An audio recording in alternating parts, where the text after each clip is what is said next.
Picture a Starbucks. Now rip out the espresso machines and put in a 1/4 ton of Italian marble with columns of Mexican onyx. Replace the baristas with a 17-year-old boy in a white apron who can pour a stream of soda water 4 feet through the air without losing a drop. Take away the paper cups and hand everyone heavy glass. Take away the tipping. Take away the coffee, mostly.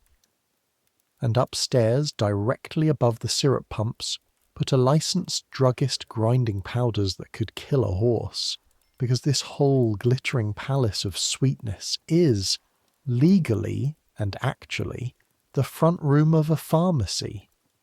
That's an American soda fountain in 1904. The most beautiful room most people in town had ever stood in, bolted to the floor of a drugstore. A place where you could buy something for your headache at the back counter and something that caused your headache at the front.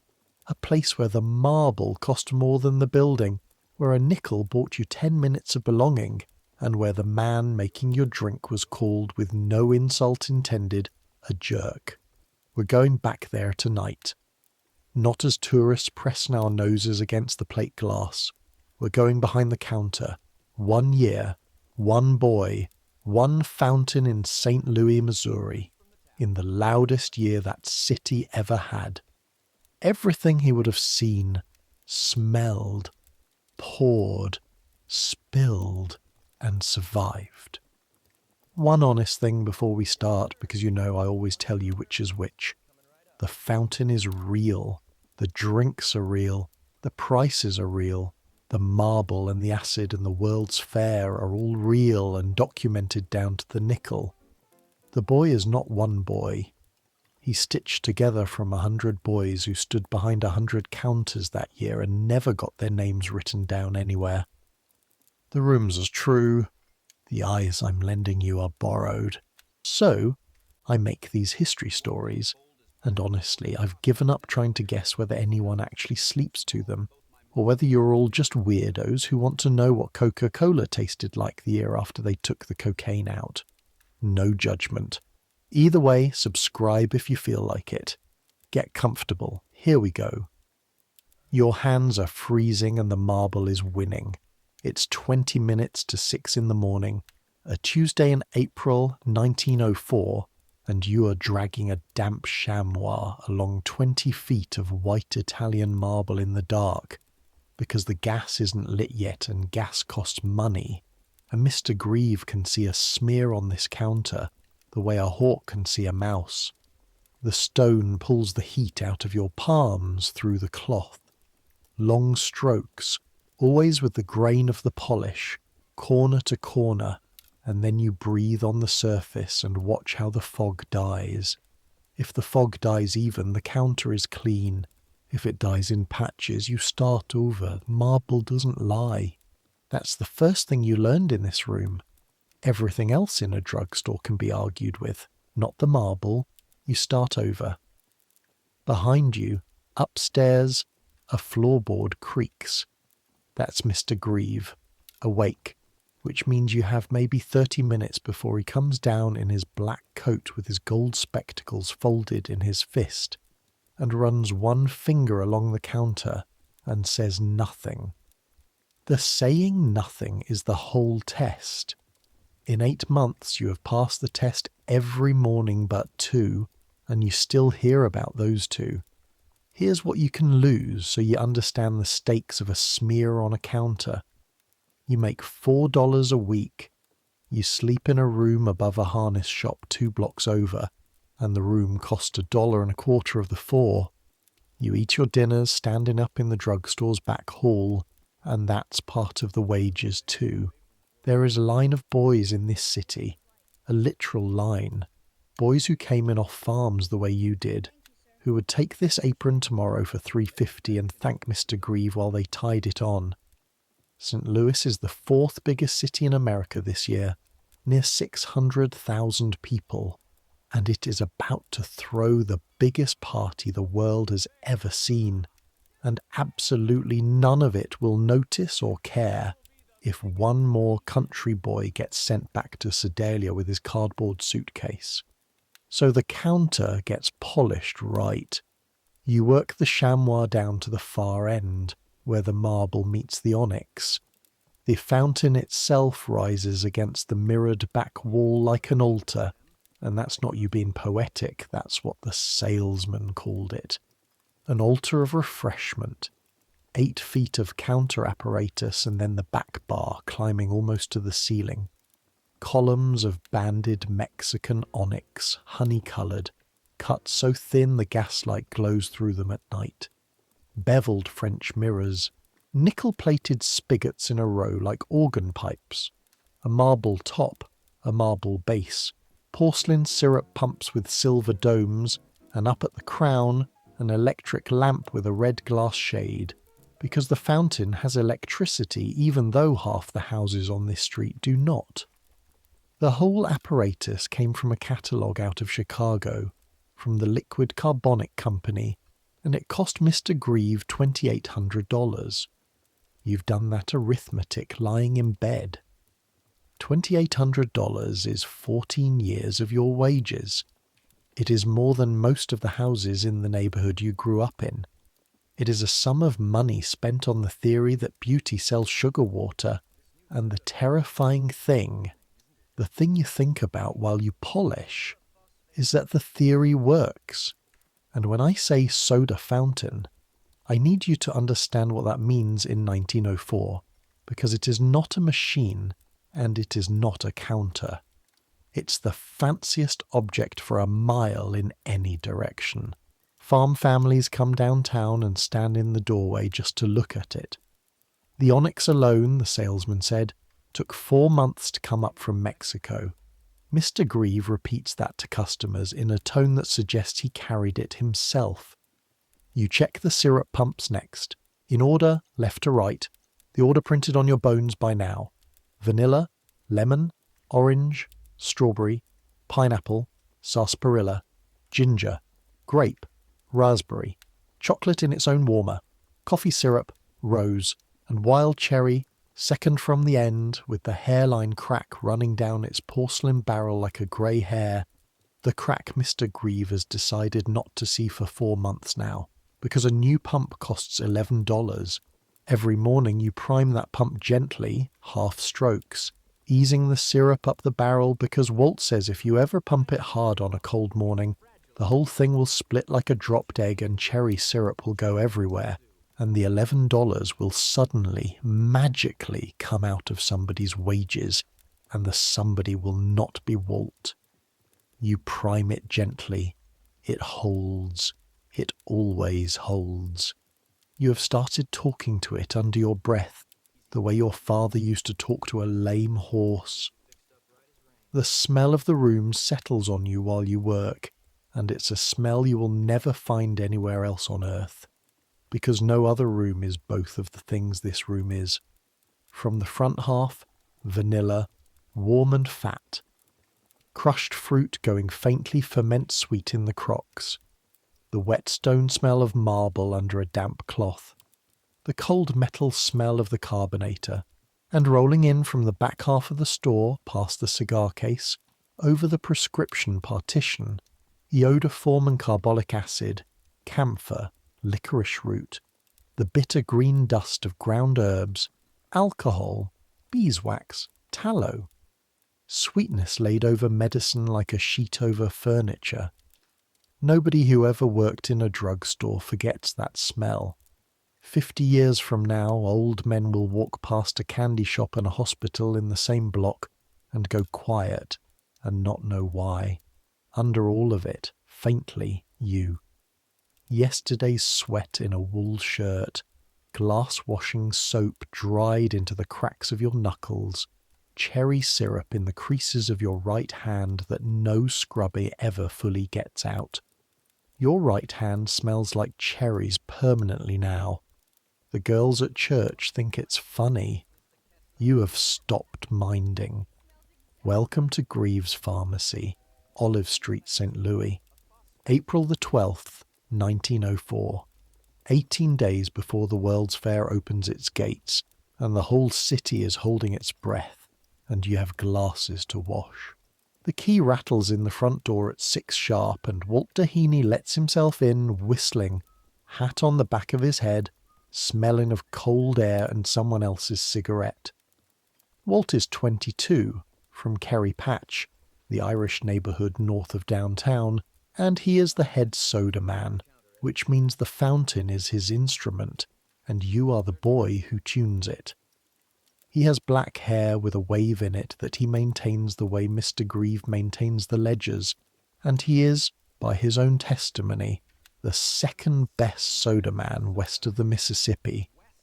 The first best being a liar from Kansas City he intends to deal with eventually. Morning, Professor. He calls you Professor because you read the drug journals in the back during slow hours. From Walt, this is somewhere between an insult and a promotion. He shrugs off his coat, ties his apron, and does what he does every single morning. Reaches under the counter to the cigar box where he keeps his private things, checks it, and closes it again. You know what's in it. Everybody knows what's in it. A silver-plated mixing spoon, long as your forearm, with words engraved down the handle. W. Doheny, first prize, Dispenser's Exhibition, 1902. He won it in Chicago in front of 400 people for building a fancy drink in under 90 seconds with a blindfold on for the last 10. He has never once stirred a drink with it. It is not a spoon anymore. It is a fact about Walt, kept in a cigar box. She hold? He asks, nodding at the cherry pump. She held. She's going to go one of these days, Professor, and it'll be a day we're 3 deep at the counter because that's the only kind of day things go. He says it cheerful, the way he says everything. Then he breathes on the marble, watches the fog die even and gives you the nod. Walt's nod at 6:10 is worth more to you than the $4.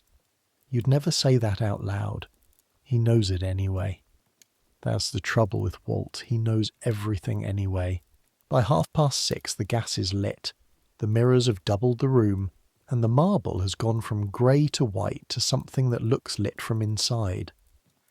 You haul the first ice up from the cellar, 40 pounds on a shoulder hook, your boots feeling for the stair edges, the cold burning through the leather pad into your collarbone, and you shave it fine with the hand plane into the coolers, and you don't slip and you don't complain, because the boy before you complained. At 7:05, Mr. Grieve comes down the stairs. He is 56 years old, Oscar Grieve, a registered pharmacist licensed by the state of Missouri, and the certificate hangs in a gold frame precisely level on the partition wall, and everything else about him is precisely level too. Black coat, grey beard trimmed close, hands so clean they look boiled, with fingertips flattened from 40 years of corking bottles. He came over from Bremen at 19 with a trunk of books, swept floors in a drugstore on Broadway, and now he owns this building and half of the next one. He speaks 4 languages and uses about 40 words a day of English on you, and you have learned to read him the way sailors read weather. He walks the length of the counter, one finger along the marble all 20 feet without hurrying. He looks at the finger. He says nothing. Then he unlocks the prescription room behind its walnut partition, where the real business of the house lives, the mortars and the poison register and the scales that weigh to a 64th of a grain, and on the shelf above the scales the book. Leather, black, no title, fat with 50 years of pasted slips and handwriting in 3 languages. Every formula Grieve has ever compounded or invented lives in that book, and that includes the syrup formulas, the real ones. The reason people cross town past 4 other fountains to drink at this one. Walt has seen inside it twice. You have seen inside it never. Mr. Grieve keeps the key to that room on a ring that goes into his trouser pocket on a chain, and the sound of that chain is the sound of the store starting. the way a bell is the sound of a church. "Doors," says Mr. Grieve. Walt unbolts the front doors and the morning comes in, and you take your station with your wrist loose, because the wrist is everything, and here they come.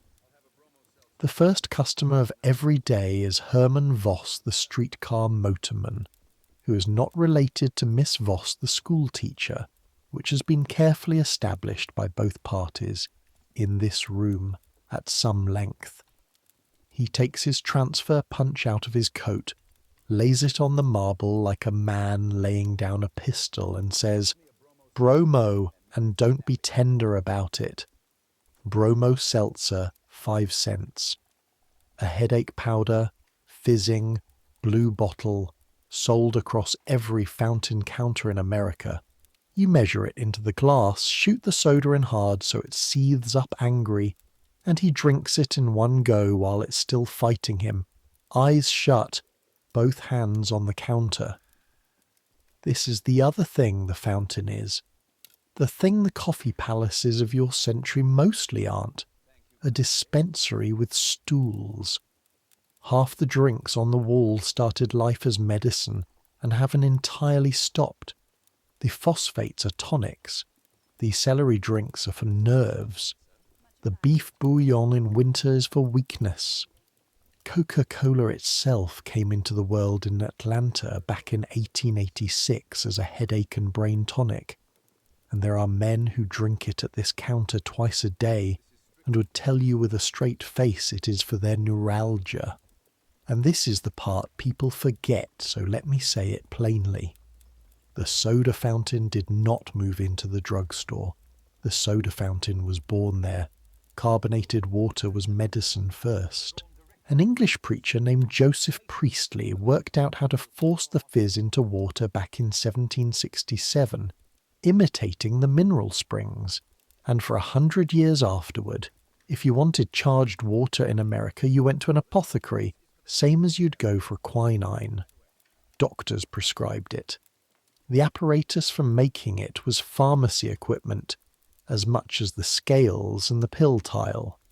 Then somebody put syrup in it, and somebody else put ice cream in it, and the medicine turned into the treat. But it never left home. That's why the most beautiful room in town is in a drugstore. It was never a business decision. It's a birthmark. Herman Voss sets down the glass, breathes through his teeth, pays his nickel, and says what he says every morning. You've saved a man's life. 5 cents, same as always, you say, and ring it, because Mr. Grieve is behind the partition, and Mr. Grieve's ears work fine. By 8, the counter is breathing steady. Clerks on their way to the office blocks. 2 nurses off night shift, grey-faced, who take their coffee syrup drinks hot. A drummer of a sample case who orders a lemon phosphate and tries to sell Walt a line of celluloid combs while he drinks it. You work the routine. Glass, ice, syrup, stream, stir, slide. Wash, rinse, drain again. The soda water comes up from the cellar through nickel pipes, charged in a steel tank from cylinders of carbonic gas, 100 pounds of pressure and more, cold as a well. In your grandfather's day, a druggist charged his own generator with marble dust and oil of vitriol and prayed. Men were maimed doing it, and the trade journals still print the accidents. Now the gas comes bottled in steel from the liquid carbonic works, and all that danger is inside the wall, humming behind a gauge, and nobody drinking a strawberry soda ever thinks about it once. That's what progress mostly is. Danger moving indoors, behind a dial. The lingo starts up as the stools fill, and the lingo is its own pleasure. The private language of the counter, called across marble from one end to the other. Shoot one, that's a Coca-Cola. Shoot one in the red means cherry in it. Hold the hail, no ice. 81 is a glass of plain water for a customer who won't be spending, and you say it sweetly and serve it sweetly because Mr. Grieve says today's water drinker is next year's regular. Stretch 1. Squeeze 1. A suicide is a squirt of every syrup on the wall in one glass, ordered exclusively by boys under 12 who are then dared by other boys under 12 to finish it. Some of this language is older than you, handed down the counters from city to city, and some of it Walt invents on the spot, and within a month the fountain at the big hotel downtown is using his words and doesn't know where they came from. Nobody writes any of it down. It just lives in the air over the marble, the way Latin lives in the air behind the partition. And here is your morning arithmetic, the arithmetic that makes the whole gorgeous room make sense, because you've done it on butcher paper late at night the way other boys do baseball averages. A gallon of Coca-Cola syrup costs Mr. Grieve about $1.50 from the jobber. A gallon is 128 ounces. A drink takes 1. Call it 120 drinks, honest poured. At a nickel a glass, that gallon brings back $6. The soda water behind it costs a fraction of a cent a glass. The fruit syrups made in the back from the book run cheaper still. Sugar and acid and fruit in season. 2 cents of goods sold for 5. That difference, that fat, sweet difference, multiplied across 300 glasses on a good Saturday, is what paid for the onyx. It's what pays your $4. It's why a man who can compound morphine pills spends his afternoons worrying about crushed strawberries. The prescriptions in the back bring the respect and the steady trade. The bubbles up front bring the profit. Sharp first, sweet after. The whole store is built the way the drinks are. At 9:30, between rushes, Walt props one foot on the ice chest and teaches, because a slow counter is a schoolroom and Walt cannot help himself. Phosphate, he says, holding up the little bottle of acid phosphate clear as water, smelling faintly of the way a battery tastes. What is it? Solution of phosphoric acid. Wrong. It's the argument. He builds a cherry phosphate while he talks, and he builds it slow so you can see. Syrup first, the acid dash, then the stream from the middle spigot, driven hard down the inside of the glass so it climbs back up through the syrup and marries it. Sweet by itself is a lullaby, Professor. Nobody pays twice for a lullaby. You put the acid in, now the drink bites back a little. Now it's an argument. People will stand in line all day for an argument that ends sweet.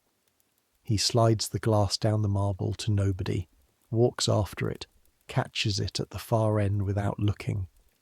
That's the house style, sharp first, sweet after. Man walks in off Olive Street with a mouthful of coal smoke, a lullaby's wasted on him anyway. Then he makes you build one, and your acid dash is heavy, and he makes you drink your own mistake entire while he watches with his arms folded and your eyes water, and he says, "Now you'll remember." The terrible thing is that he's right. Your wrist remembers to this day. Some part of you is measuring that dash forever. You should know how you got here, since you'll be behind this marble a while. Your name is Eddie Kessler. You are 17 years old, born on a farm 11 miles out of Sedalia, Missouri, third of 5.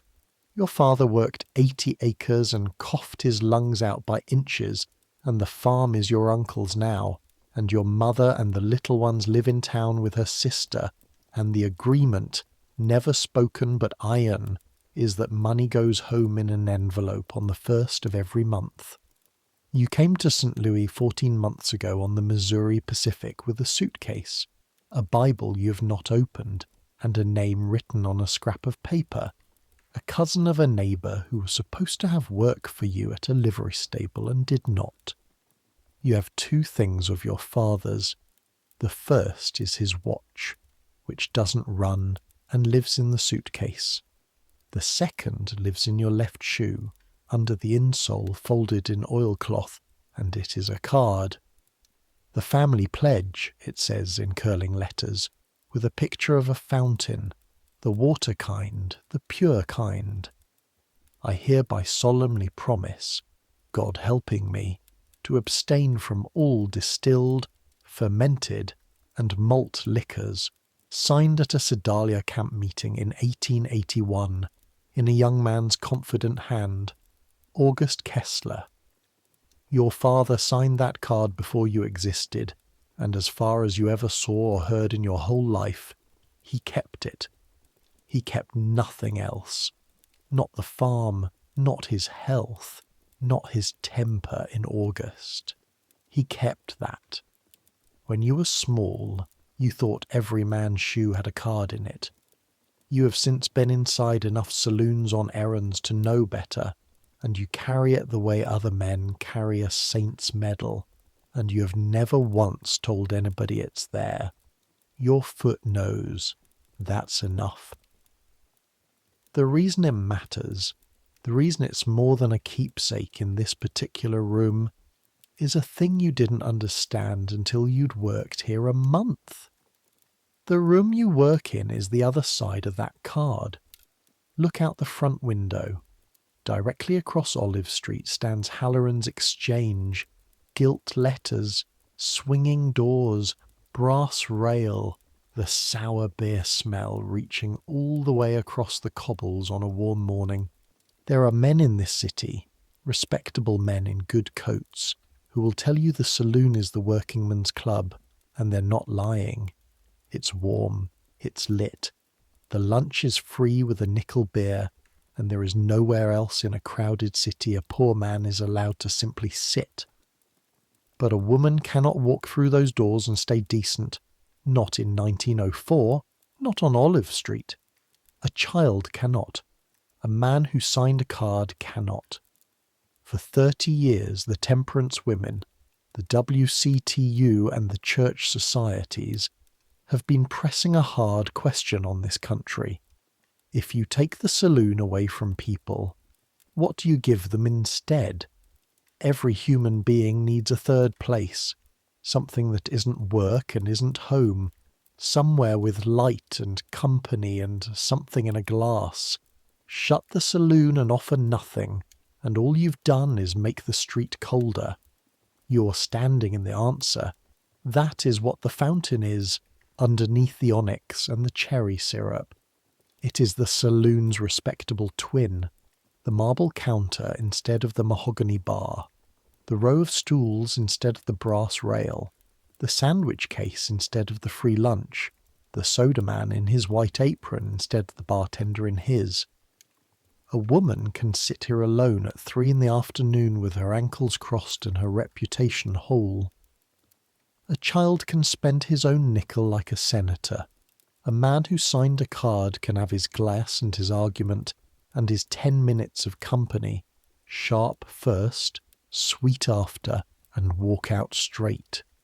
The temperance ladies say it from their platforms, and Mr. Greaves says it with his cash register, and for once in this world the preachers and the prophets are pulling in the same direction.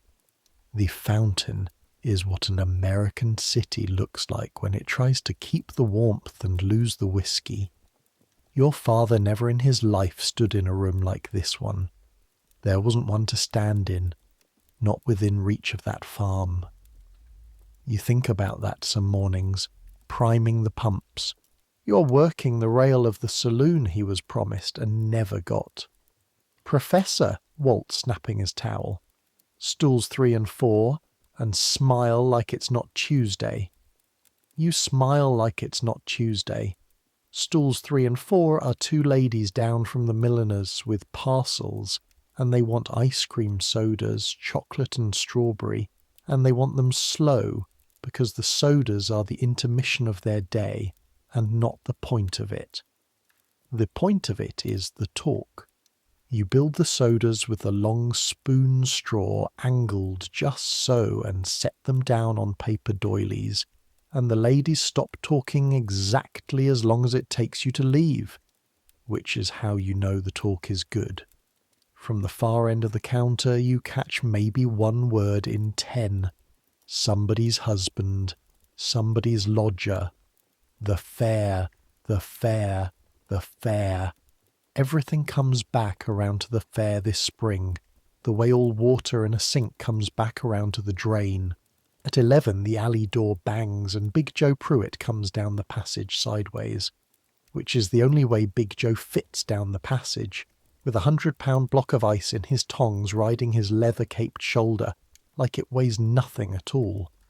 Joe drives for the ice company, has since before there were telephones to order more, and he is your second delivery of the day now that the weather's turning.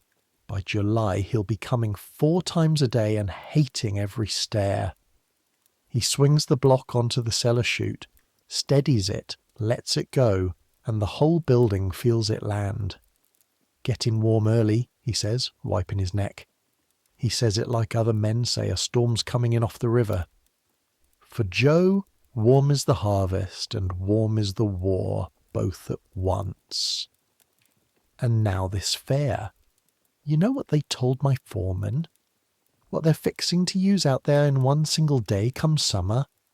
He names a tonnage, and then, 'cause he can see you doing figures behind your eyes, he names it again slower. The whole city's going to be fighting over ice by August, boy. Mark it. Fella that keeps your box full is going to be the most popular man on this street. He grins with the half of his face that grins. More popular than you even, and you sell candy water to girls. He takes his glass of 81, no charge, drinks it standing in the alley door, and leaves the cold rolling off the cellar stairs behind him like a tide. Understand the machine under the marble. Everything this room sells is a temperature. The fountain doesn't truly sell syrup or gas or even sweetness. It sells February and July by the glass, and in 1904 February does not come out of a wire in the wall. February is cut out of frozen ponds and rivers up north in winter by men with saws, hauled, stored under sawdust in warehouses the size of churches, and then drayed through the streets 1 block of it at a time on the shoulders of men like Joe, melting the whole way. A business that fights arithmetic every hour of its existence. The block that lands in your cellar at 11 is smaller by supper time and gone inside of days, and every drop of that melt is money, and Mr. Greaves' contract for the season is signed in March like a treaty between small nations. When you hand a stranger a 10-cent glass with shaved ice glittering in it, you're handing them the end of a supply line that started on a frozen lake in Wisconsin in January. Nobody thinks about that either. You do sometimes because you carry the blocks. The men who carry things think about them. Noon takes the room like weather. Every stool full, standers 2 deep behind the stools, the sandwich case emptying, Mrs. Grieve at the register making change with both hands. Walt goes up and down his 6 feet of station like a piston, and you match him glass for glass on yours, and for 40 minutes there is no Eddie Kessler at all. There is only the next order and the wrist. This is a thing nobody tells you about the work. It eats you, and the being eaten is almost rest. Your feet burn, your right shoulder aches from the pump handles. The glass washer's rash stings between your fingers under the soap, and your mind is as quiet as it ever gets.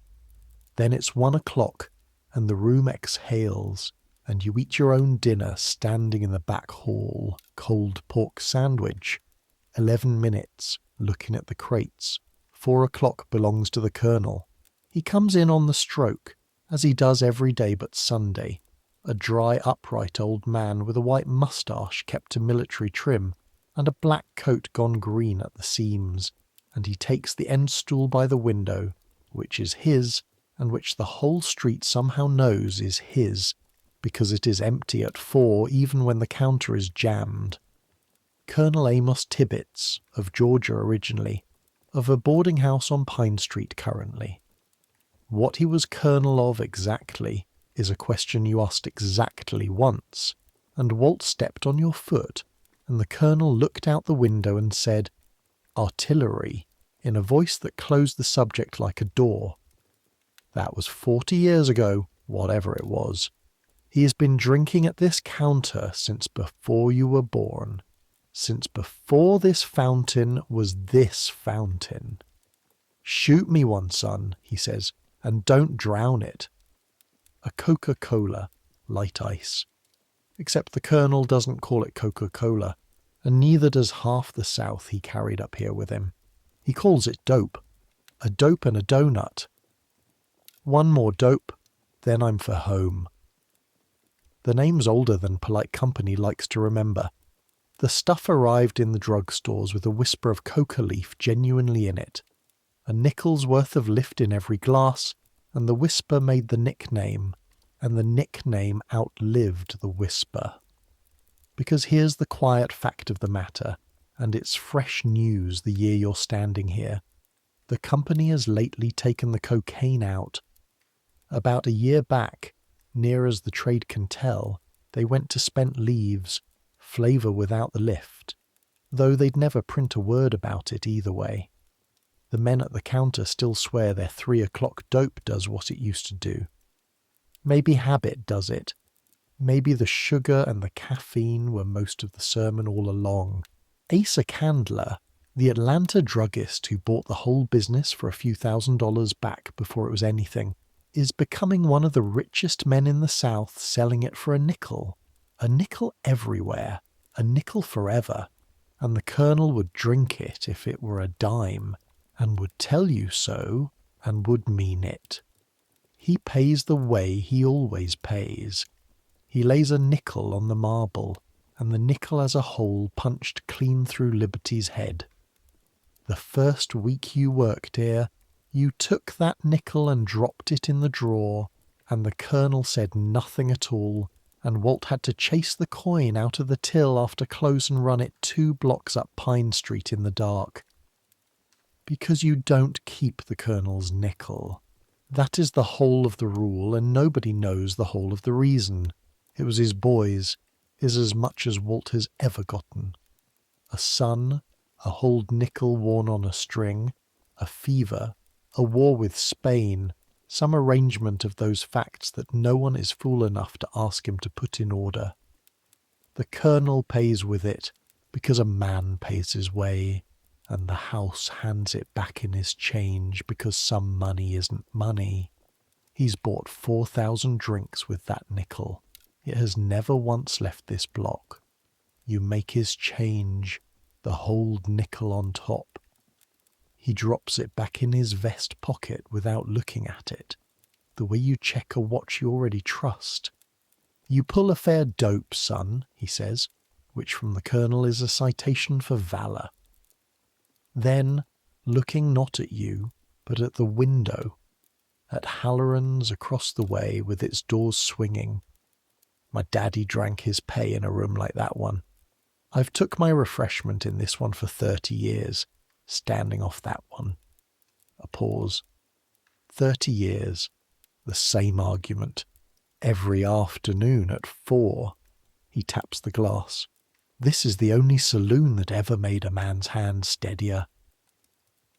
At 4:15 the door opens on Miss Adeline Voss, schoolteacher, done with her day at the grammar school 3 blocks over, and she takes her stool, second from the end, one over from the colonel, and the two of them nod at each other like heads of state. Miss Voss is about 30, straight-backed, dressed plain and pressed sharp, and on her lapel she wears a small knot of white ribbon, which you know now, and did not know a year ago, is the badge of the WCTU, the Temperance Union, the army of women who have spent 30 years besieging rooms like Halloran's. She teaches 40 children their letters all day, and then, some evenings, teaches grown men arithmetic at the settlement house, and she drinks 1 cherry phosphate, sharp, every weekday of the school year. "Heavy on the argument, Mr. Kessler," she says.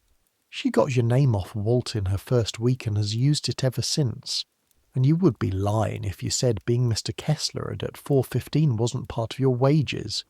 You build it heavy on the acid, the way your wrist now knows, and she takes the first swallow, and her eyes close for exactly 1 second.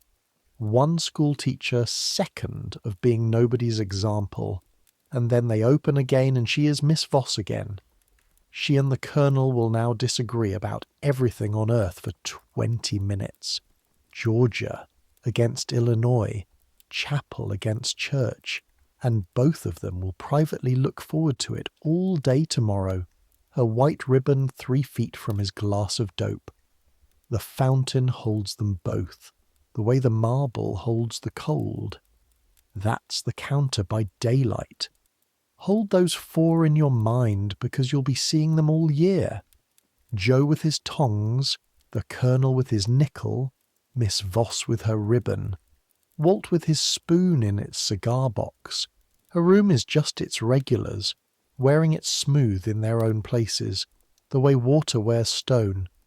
At 10 the gas comes down, the doors bolt, and the day counts itself into the drawer. $31 and change, front of the store, a spring Tuesday. Mr. Grieve enters it in the ledger in his upright Bremen hand, locks the book, and climbs the stairs, and the last sound of the day is the same as the first. His floorboard overhead, then quiet. You walk home down Olive through the smell of the cooling street, coal smoke and horse and river damp, past Halloran's where the piano is still going, and up your stairs, and you lie down above the harness shop with your feet aching in a way you've decided means the day was honest. 18 days now, until the fair. You fall asleep doing syrup arithmetic, and the numbers turn into a river, and the river turns into nothing at all. Sunday is its own animal. Sunday, the saloons across Missouri are supposed to be shut by law, and Halloran's keeps its front doors piously closed and its side door discreetly educational. But the fountain is not merely open on Sunday, the fountain is at high mass. From 11:30, when the church is let out until 2, Greaves is the most crowded room on Olive Street. Families in their stiff clothes, fathers holding gloves they don't know what to do with, small boys strangled by collars, girls in white with ribbons, everybody shined and starched and released, and all of them wanting the same reward for an hour of sermon. The counter goes 3 deep. Mrs. Grieve puts on her good brooch for it.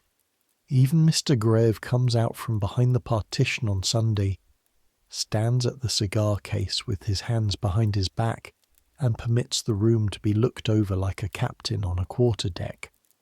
And there's a drink for the day, and the drink has a story, and the story is half the reason people order it. The sundae. Ice cream with a syrup poured right over it, no soda water at all. The way the tale runs, some towns back east and up in Illinois got so strict about the Sabbath, they decided even soda water was too much frivolity for the Lord's Day, banned the fizz, and some quick-witted counterman got around the law by serving the ice cream and syrup dry, and it wanted a name, and Sunday was the day, so Sunday became the drink, respelled sideways to keep the preachers calm. Now, I'll be straight with you, because that's the deal we have. 10 towns claim that story, Evanston and 2 Rivers loudest among them, and the truth of exactly where it happened first is a knot nobody will ever untie. What's certain is the drink, this spelling, and the fact that in 1904 it is the fastest rising item on the wall. A dime for a plain one, 15 cents dressed. Walt says the Sunday is proof of the whole American temperament. Hand this country a blue law and it'll hand you back a dessert. It's on a Sunday, the last one before the fair opens, that you finally learn the pour. The real one. The show pour, slack hour, 3 o'clock, counter empty but for 2 kids making 1 nickel last. Walt fills a glass 2/3 with plain soda, takes a second glass, and stands with his feet apart like a man about to chop wood. The tourists are coming, Professor. 20 million of them, they're saying, between April and December. Some of them are going to wander in here wanting to see something. So, high and dry. And he throws the soda, that's the only honest verb, throws it from the right-hand glass at shoulder height into the left-hand glass held low against his hip. A rope of silver 4 feet long, arcing, and not one drop on the marble. Back again, low to high, the rope running uphill now, impossible, hissing. The 2 kids have gone dead silent. It's not the arms. He does it again, slower, and you watch the wrist take the shock soft, the way a good rider's hands take a horse's mouth. Arms are for strong. Nobody needs strong. Keep the wrist loose and let the water do its own travelling. You're not throwing it. You're letting go of it in a particular direction. Then it's yours to learn, over the zinc sink in the back hall with plain water, evening after evening. You drench yourself. You drench the wall. There is a period of days when your collar is soaked before 8 every night, and Walt walks past the doorway saying nothing at a volume that carries. And then one evening in the last week of April, the rope simply happens. Up, down, whole.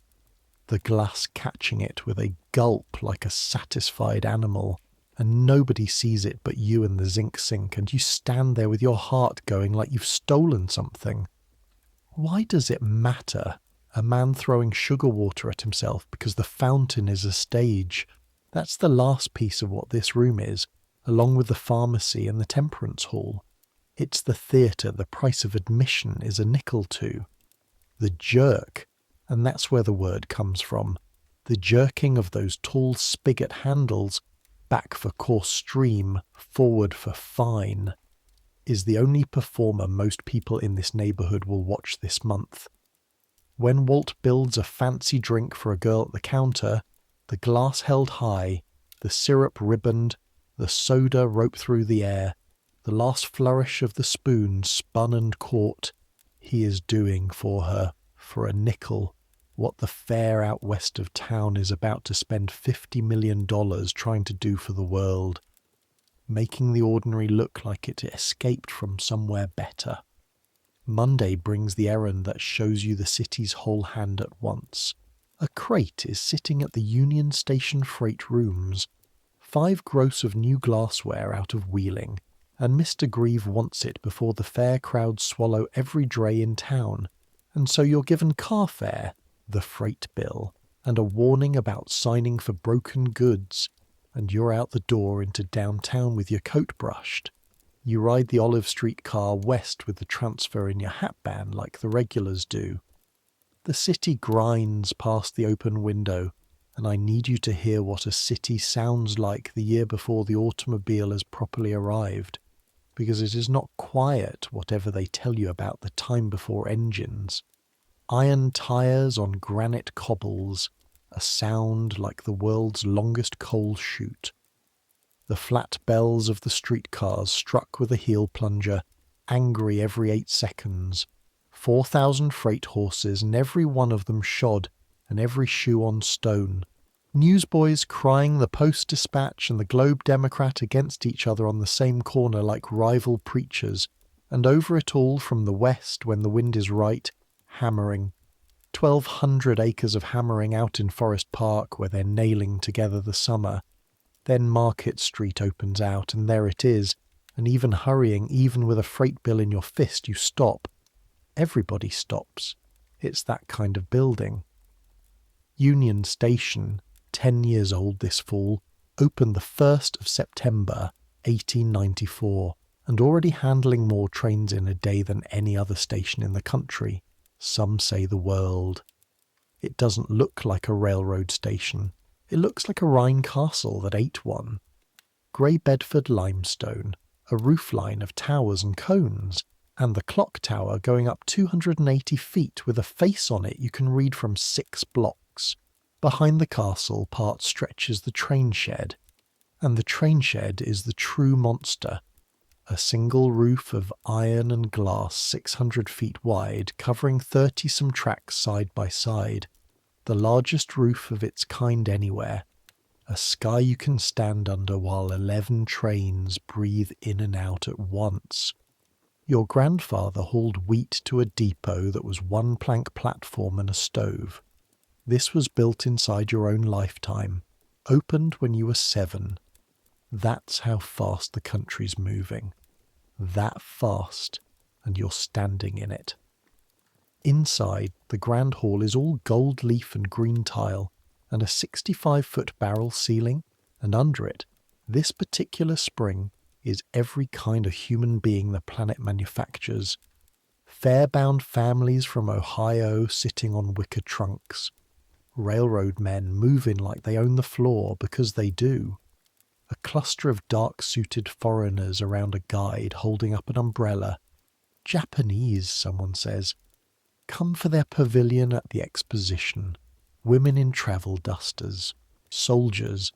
A man asleep across 3 carpet bags with his ticket in his hatband, trusting the world to wake him. 20 million people are going to pass through this year, and every one of them through rooms like this, and the rooms are up to it. That's the thing that gets you, standing there smelling coal smoke and floor oil and other people's journeys. Nobody apologizes for the size of anything this year. The whole country has decided all at once to be enormous. The freight clerk is a sour little man in sleeve garters who's had a spring you wouldn't wish on anybody, and here is where the months behind a counter show their worth, because you know this man. He is you at 4 o'clock on a bad Saturday. So you don't push. You put the bill on his ledge squared with the edge, you call him sir once and mean it, and you wait your turn without leaning. When the crate comes out, you open the top right there. Calm as Mr. Grieve, count 5 gross by the packing straw, find 11 glasses cracked, and have him note 11 on the bill before you sign, and he looks at you for the first time like you're a colleague instead of a nuisance, and initials it without a word. 2 blocks of your own shoulder and a borrowed hand truck to the drayman's stand, a dime to the drayman, and the crate is riding east toward Olive Street with you walking beside it like a hen beside a wagon. Mr. Grieve reads the freight bill at the cigar case that evening, sees the noted breakage, looks over his spectacles. Who counted?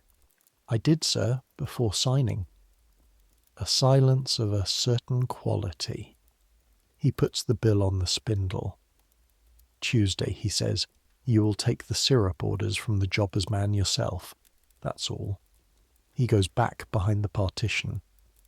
Walt, drying glasses, translates out of the side of his mouth.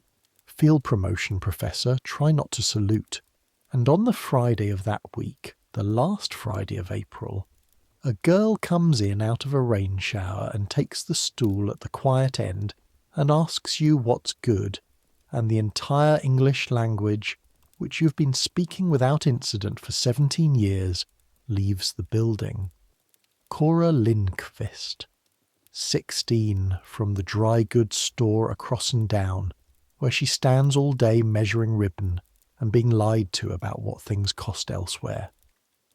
Yellow hair gone dark at the edges from the rain, a tam pinned slightly wrong, and a way of looking at the syrup wall like it's a shelf of novels she means to get through by August. You recommend, when speech returns, the cherry phosphate, heavy on the argument, and she takes 1 sip and looks at you and says, "That's not candy at all," in a tone of a person whose day has been candy up to its neck, and who is grateful. She has a dime. She spends the second nickel on a plate of wafers and makes the whole stop last 22 minutes, and tells you about the ribbon counter, and you tell her about the lingo, and she takes to 81 like she's been issued a password, and when she goes back across the street you watch her cross, and Walt watches you watch, and mercifully, for once in his entire life, says nothing. The counter, you are learning, is where the whole neighbourhood does this. Half the marriages on this end of Olive Street started on those stools, nickel by nickel, wafer by wafer, in full public view, which is the entire genius of the arrangement. A young man cannot decently walk a girl he barely knows into a saloon or a dark theatre. Her mother would skin them both. But the fountain is lit like noon, chaperoned by everybody, priced for a working man's pocket, and blessed by the churches as the alternative to worse. 2 straws in 1 glass is as far as the room lets you get, and the room knowing your business is not a flaw, it's the licence. There are courting couples who have conducted 2 entire years across that marble at 5 cents a chapter, and Mrs. Grieve can tell you which stool every one of them was sitting on when the question got asked. You're not thinking about any of that. You're thinking that she said Tuesdays are her half days. That night you throw the rope pour 11 times over the zinc sink and land 10, and the 11th only because your mind was on a tampin slightly wrong, and you sleep like the dead, and Saturday you wake to a city with flags on it. The fair opens in 6 days. The whole world is coming to the counter now. The 30th of April 1904 is a Saturday, and it is the loudest day St. Louis has ever had, and you spend all of it behind marble. Out west in Forest Park at a few minutes past noon, President Theodore Roosevelt, sitting in the White House 1,000 miles away, touches a gold telegraph key, and the signal runs down the wires to Missouri, and 10,000 flags unfurl at once, and the Cascades leap, and the machinery of the Louisiana Purchase Exposition turns over and begins. The papers will say near 200,000 people stood in the fairgrounds to see it. John Philip Sousa's band playing, David Francis, the man who willed the whole thing into being, throwing open his arms and calling the world to enter. 1,200 acres. Palaces of ivory staff plastered with lagoons between them. A dream city the size of a real one, built in 3 years on the western edge of town to celebrate, a year late, the 100th birthday of the Louisiana Purchase. The greatest fair, they are saying without blushing, in the history of the human race. You hear it. That's what nobody tells you about a World's Fair. You can hear it from the counter. All that Saturday the sound comes east on the wind in pieces, band brass and crowd roar and the thud of saluting guns, the way you'd hear a far-off camp meeting or a very polite war. The whole day Olive Street has a tilt to it, everything loose in the city sliding west. Streetcars going by packed to the steps, men riding the cow-catchers, boys on the roofs of things, and Greaves catches the run-off. All day people in their best clothes stopping in for a fast one on the way, or limping in at dusk on blistered feet, fairground dust on their hems, sunburned across the nose in April, ordering their sodas and telling the counter what they saw, each one louder than the last. Cascades, palaces, a Ferris wheel taller than anything, a whole building full of nothing but electricity. By closing, you and Walt have pulled more glasses than any Saturday in the store's history, and you know the fair the way a harbour town knows a fleet, by what washes in. Mr. Grieve stands at the register after close, reading the tape, and says nothing, but he reads it twice. And that's the shape of May and June. The fair is 7 miles of streetcar track away, and it reaches into the store every single day and rearranges it. The city fills like a boarding house picture. Every spare room in every house on the block has a cousin from somewhere sleeping in it, or a stranger paying for the privilege. The morning counter picks up new accents, Georgia and Vermont and Texas German, and once 3 young Englishmen who ask what a phosphate is and receive from Walt a performance. Trade runs a third over the spring before, then half over. Big Joe's deliveries go to 3 a day, and he stops having time for his glass of 81, drinks it in 2 swallows with the tongs still hooked over his shoulder. "Told you," he says, each time with grim satisfaction. "August, boy, wait for August." The fair does one more thing, quietly that spring. It reaches in and takes Walt. He tells you on a Tuesday night in the middle of June over the zinc sink while you're throwing the rope pour and he's pretending to grade it. He's got on his good collar, which on a Tuesday means something, and finally he says, "Caught on with a concession, Professor. On the pike.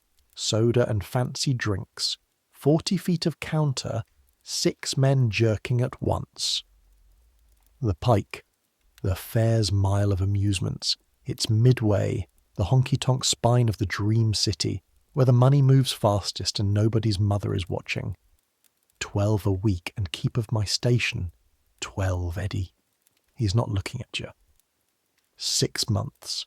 And a man stands where 20 million people walk past. Somebody's going to see me work. That's the whole of it. Somebody who owns something is finally going to see me work. 12 a week is 3 times you.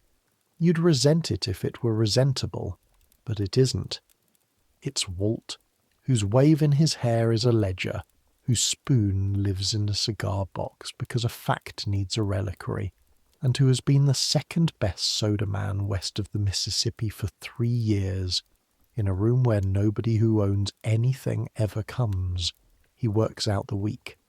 Saturday night, after the gas is down and Mr. Greaves' floorboard has gone quiet overhead, Walt takes the cigar box from under the counter and sets it on the marble between you and opens it, and you both look at the spoon lying in its nest of tissue like a saint's finger bone. W. Doheny, first prize, 1902. "Here's what this is worth," Walt says. "Nothing. It's plated.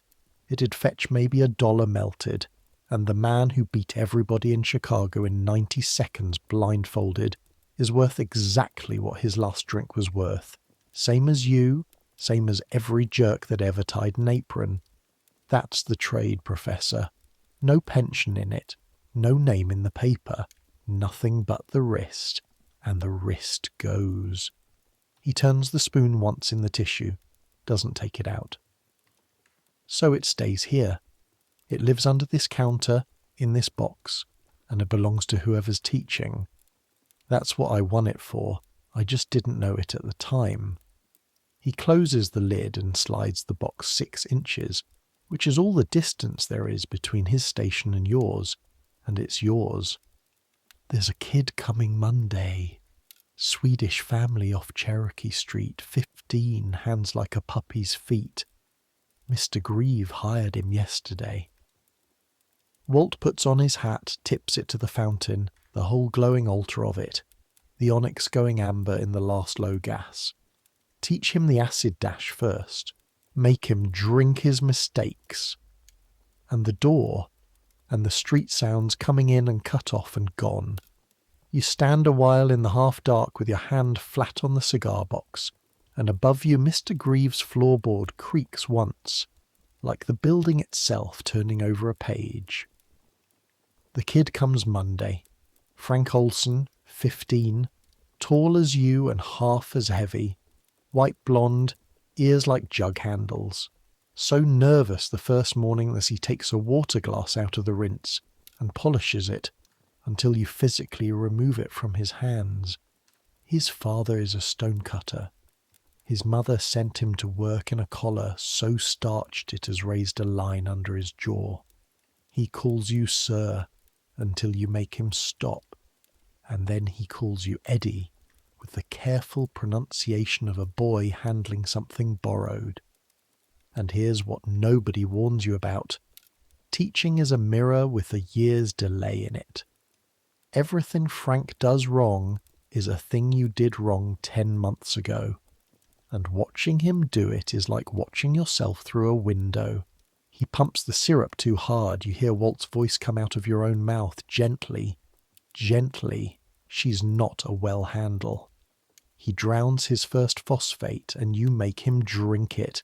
Entire, arms folded, hating yourself, and his eyes water, and you say, "Now you'll remember, and God help you, it works."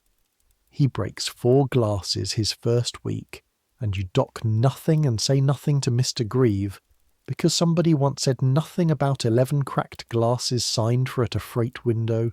No, that was different. Somebody once said nothing about a bromo glass you dropped your own first week, and you only found out at Christmas that Walt had paid the 8 cents out of his pocket. The first time Frank gets slammed alone at the near station, a church picnic crowd, 9 wide, all children, all ordering by pointing, he goes the colour of the marble. You work your own rail and watch him drown for exactly as long as is instructive and not one order longer, and then you step left and pick up half his line without being asked, the way a man once stepped left for you. Afterward, in the back hall, he sits on the syrup crates with his collar wilted flat and says he doesn't think he's made for it, and you hear yourself say it, the thing, the sentence that apparently comes with the cigar box. It gets easier. And because he looks up at you like that settles it, like you'd read it to him off a certificate in a gold frame, you understand something about Walt, and about Mr. Grieve, and about the whole chain of aprons going back down the years behind every counter in America, which is that not one of them ever knew for certain it got easier either. You say it because the boy in front of you needs a floor to stand on, and then you go back out to the marble and make it true for one more day, and that's the entire secret, and it is somehow enough. It is enough over and over. That's the strangest part. Tuesdays, Cora's half day. She has the second stool from the quiet end at 2:10, as fixed now as the Colonel's 4 o'clock. You've worked through the syrup wall left to right, 1 a week, her verdicts short and final. Pineapple, a disappointment. Rose, like drinking a compliment you don't believe. Sarsaparilla, medicine putting on airs. Some Tuesdays her mother comes too, sits 1 stool over with a sweet cream soda, and inspects you exactly the way the freight clerk inspected the glassware, and apparently finds no more than the standard breakage, because the Tuesdays continue. Frank, who worships Cora with the pure hopeless worship of 15, always contrives to be washing glasses at the near sink when she's in, and Cora, who is kind the way some people are tall, always asks him one question about himself, and the glasses he washes during the answering come out clean enough for surgery. June closes hot. The first of Joe's true war days comes the last week of it.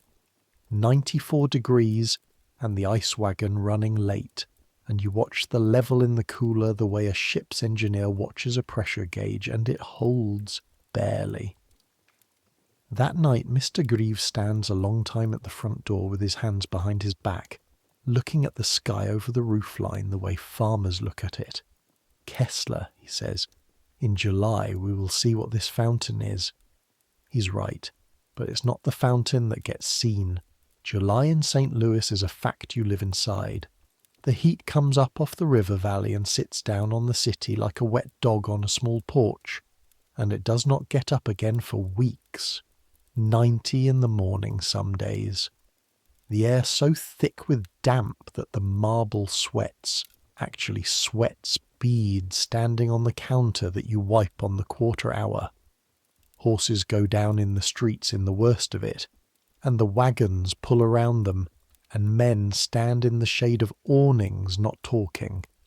The papers run columns of prostration cases the way they run ship arrivals, and every human being in that city who has a nickel, every single one, wants the same thing at the same time, and what they want is you. I need you to understand what a hot wave rush at a soda fountain means in 1904, because there is no machine helping anywhere in the building. Every glass is hand-built. Every pump stroke is your shoulder. The line at Greaves runs out the door and folds down the block, mixed in with the fair traffic now. Strangers who've walked off the streetcars with their tongues furred with fairground dust. And from noon to 6 the counter is a single unbroken animal that eats glasses. Frank and you and a hired Saturday boy, and Mrs. Grieve on the register with her wrists shining, and no Walt, and everyone gets simple in the heat. Lemon, dope, plain soda, hold nothing again. You stop feeling your feet at 2. Your apron soaks through by 3, and the towel at your waist could be wrung. The zinc sink water goes warm as soup and gets changed and goes warm again. And the ice. The ice goes down, and Big Joe comes at 11 and 2 and 5 with his shoulders raw under the leather cape, moving like a man in a war he predicted and takes no pleasure in having called. And one afternoon he stands in the alley door with his empty tongs and says the thing nobody wants said out loud. Companies are rationing. Fares drinking the town dry. Tomorrow you get 2 blocks, not 3. And I had to argue for the 2. It's the 21st of July, a Thursday, the worst week of that whole scalded month, when the cherry pump goes. 3 deep at the counter, the line breathing on the windows, and a girl of maybe 8, up on a stool in a limp gingham dress, orders a cherry phosphate. And Frank at the near station reaches for the wild cherry pump, the cracked one, the one you've nursed like a lame horse for 7 months, and Frank is tired, and Frank is 15, and Frank pumps it the way the heat pumps everything that day too hard. The sound is exactly what Walt promised.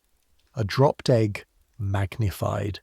The porcelain barrel splits stem to base along the grey hairline and lets go, and a half-gallon of wild cherry syrup exits all at once, across the marble, across the workboard, down the front of Frank, a thick crimson sheet of it, sugar red, spreading, dripping off the counter lip in ropes, and the counter animal, 3 deep, tired, scalded, waiting, sees it, and goes silent, and the little girl on the stool looks down at her splattered gingham and begins, with tremendous dignity, to cry.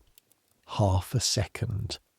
That's what you get at a counter forever, to decide what a disaster's going to be. You can feel the room deciding, this is the story where the drugstore fell apart in the heat. And you hear your own voice come out over the marble, easy, carrying, Walt's pitch and Walt's swing, before any thinking happens at all. Ladies and gentlemen, the cherry is declared for the fair. Everything wants to be an exhibit this summer.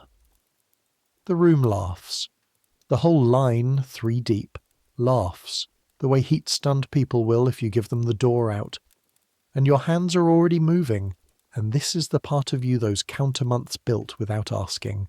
Towel dam on the marble, basin under the counter lip. Frank spun by the shoulder toward the back hall. Go change. You're the intermission, not the show. You lift the split pump out whole, in its 2 pieces, like a surgeon lifting something that has lost its argument with the world, and lay it in the sink.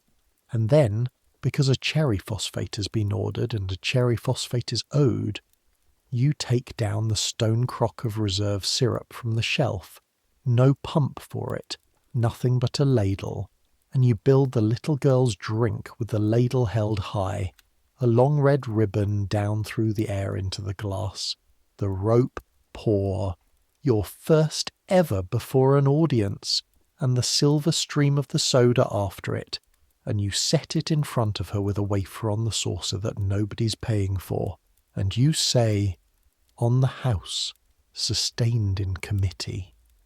And she laughs with her face still wet, and the counter animal roars, actually roars, and somewhere at the end of the marble a drummer starts applauding and it spreads. And at the partition, half in shadow, stands Mr. Grieve. Been standing there, you'll never know how long. He looks at you across the wreckage, over the spectacles, through the noise. He doesn't smile. That's not a thing his face has stock in. But he takes his hand out from behind his back and he taps the ledge of the partition twice, knuckle, wood, twice, and turns and goes back to his scales. $11, that pump. When the jobber's man comes Tuesday, Mr. Grieve orders 2 and pays cash and says only, looking at the invoice, not at you, "Some economies are not economies," which is, from behind that beard, in that accent, a whole confession, and both of you let it lie where it fell.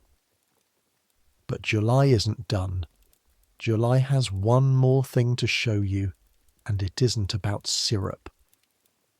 The following Monday is the hottest day of that summer, 101 in the shade by the government thermometer, the streets soft, the flags out front hanging dead as laundry, and at 4 o'clock on the stroke, the colonel comes in out of that furnace in his black wool coat, because the coat is not seasonal, the coat is the colonel, and he gets one boot on the rail of his stool, and he goes down, not slowly. Old men don't get slow falls. One instant upright with his hand out for the marble, the next a black heap on the tile with his stick rolling away, and the sound a body makes on a floor is a sound you feel in your own back teeth, and Miss Voss is off her stool before the stick stops rolling. What happens next is the thing you carry out of that whole year, and it is why I have kept telling you all night that this room is a pharmacy wearing a party dress.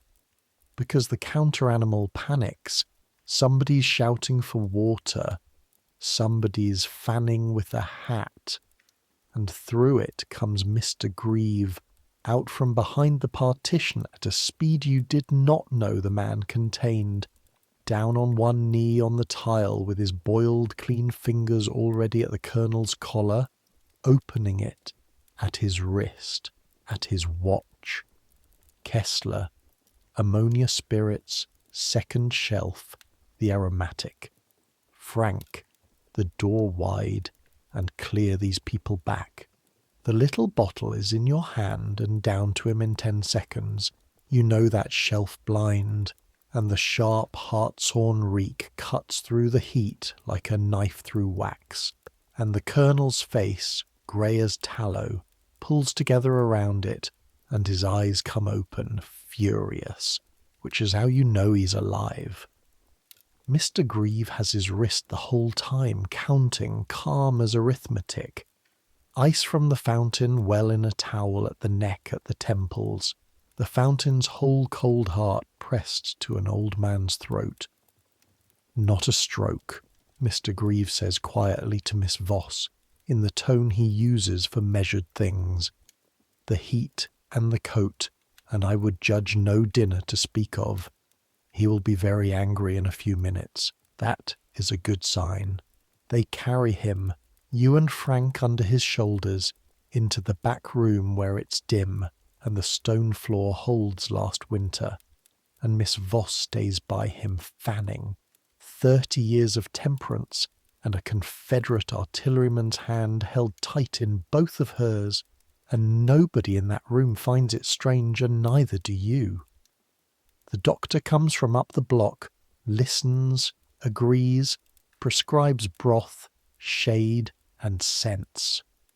When the colonel surfaces properly, angry as promised, the first thing he says before his eyes are fairly open is, "Did I pay?" "You did not," says Miss Voss, crisp as September. "You fainted before ordering. It was very nearly efficient." And Mr. Grieve in the doorway delivers the only joke you will ever hear cross that beard, dry as the desert. Then the house is even. He has been overpaying with that nickel for 30 years. The colonel drinks his dope at 5:15 that day, in the back room, in his shirt sleeves. coatless for the first time in the history of Olive Street, and pays with a hold nickel and gets it back in his change, same as always, and the world stands. That night, closing, the store empty, and the street still breathing heat like a banked stove. You mop the last of the cherry stain out of the counter seam. That syrup will haunt the grout till Christmas. And you think about the two halves of the building, the sweet half and the sharp half, the marble and the scales, and how the town thinks of them as the treat up front and the serious business in back. And how, when the tile came up to meet an old man at 4 o'clock, there wasn't any front or back at all. There was one room, and it knew what to do, and you was part of the room. $4 a week. You'd have paid them. August grinds through like a freight with no schedule, and the ice holds. Barely. Joe's 2 blocks stretched with burlap and cellar dark and stubbornness. And on the 1st of September, a Thursday, Mr. Greaves stops you at the register at closing, counts your wages into your hand, and there is a $5 note where 4 ones have always been, and he closes the drawer and says, "The autumn will also be busy," as if the money were a weather report. Then, already turning away over his shoulder, the actual sentence, the one the raise was only carrying. "Sunday, the store is closed to you, Kessler. Take the girl to the fair." A man should see the thing his year was about. So on the 2nd Sunday of September, 1904, you put on your one good collar, and you call at the Lindqvist's rooms above the dry goods store, and Cora comes down in a white shirtwaist and a straw hat with the new ribbon. "Store discount," she says, turning once on the step so the ribbon can be admired, and her mother stands in the doorway above and issues terms. The last car, not a minute past. And you ride west with the whole Sunday city, packed shoulder to shoulder in the swaying car. 40 minutes, and the fare is a nickel. Everything this year is a nickel except the things that are a dime, and then the car tops the rise at the edge of Forest Park, and the conductor doesn't bother calling the stop because the entire car is already stood up. You've heard it described all summer across the marble. Every sunburned stranger from April on has tried to hand it to you in words, and you'd built a picture out of their leavings, and here is what you learn at the gates with your 50 cents admission warm in your fist. Everybody undersold it. 1,200 acres. Words don't hold acreage, so try it this way. A fairground bigger than the whole downtown you work in, with room left over. And rising out of it, white as sugar, a city that has no business existing, palaces, actual palaces, a quarter-mile long, some of them, colonnades and domes and heroic statuary on every cornice, all of it blinding ivory in the September sun, the palace of electricity, the palace of machinery, education, mines, transportation, varied industries, each one bigger than any building you have ever entered, and all of it. And this is the part that makes your neck prickle when a guard tells you. All of it temporary. Staff, the stuff is called. Plaster of Paris and hemp fibre over timber frames, sculpted like Carrara marble, built to stand 2 summers and come down. They have built Rome out of frosting, on purpose, knowing. Cora stands at the top of the main basin with the guidebook she refuses to open and says quietly, "It's not real."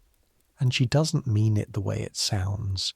She means it the way you'd say it about a dream you were still inside of and didn't care to leave. Festival Hall crowns the hill, its dome. The guidebook insists and you believe it. Broader than St. Peter's in Rome, and down from it the cascades pour. 3 waterfalls wide as streets, 90,000 gallons a minute pumped up and let fall, sliding down terraces into the Grand Basin where gondolas in Missouri slide among the reflections of the palaces. You and Cora stand at the rail a long time. The water makes the sound heat makes leaving. All summer you have sold people February by the glass, a nickel of cold in a hot mouth, and here is the same trade at civilization scale. A whole government of engineers selling one endless silver pour. You tell Cora that, or some 17-year-old version of it, that it's the biggest fountain job in the world and the jerks are invisible, and she looks at you sideways under the straw brim and says, "Everything's a soda counter to you," and you say, "Everything is one," and she doesn't laugh. She thinks about it, which is better, which is the whole difference of her.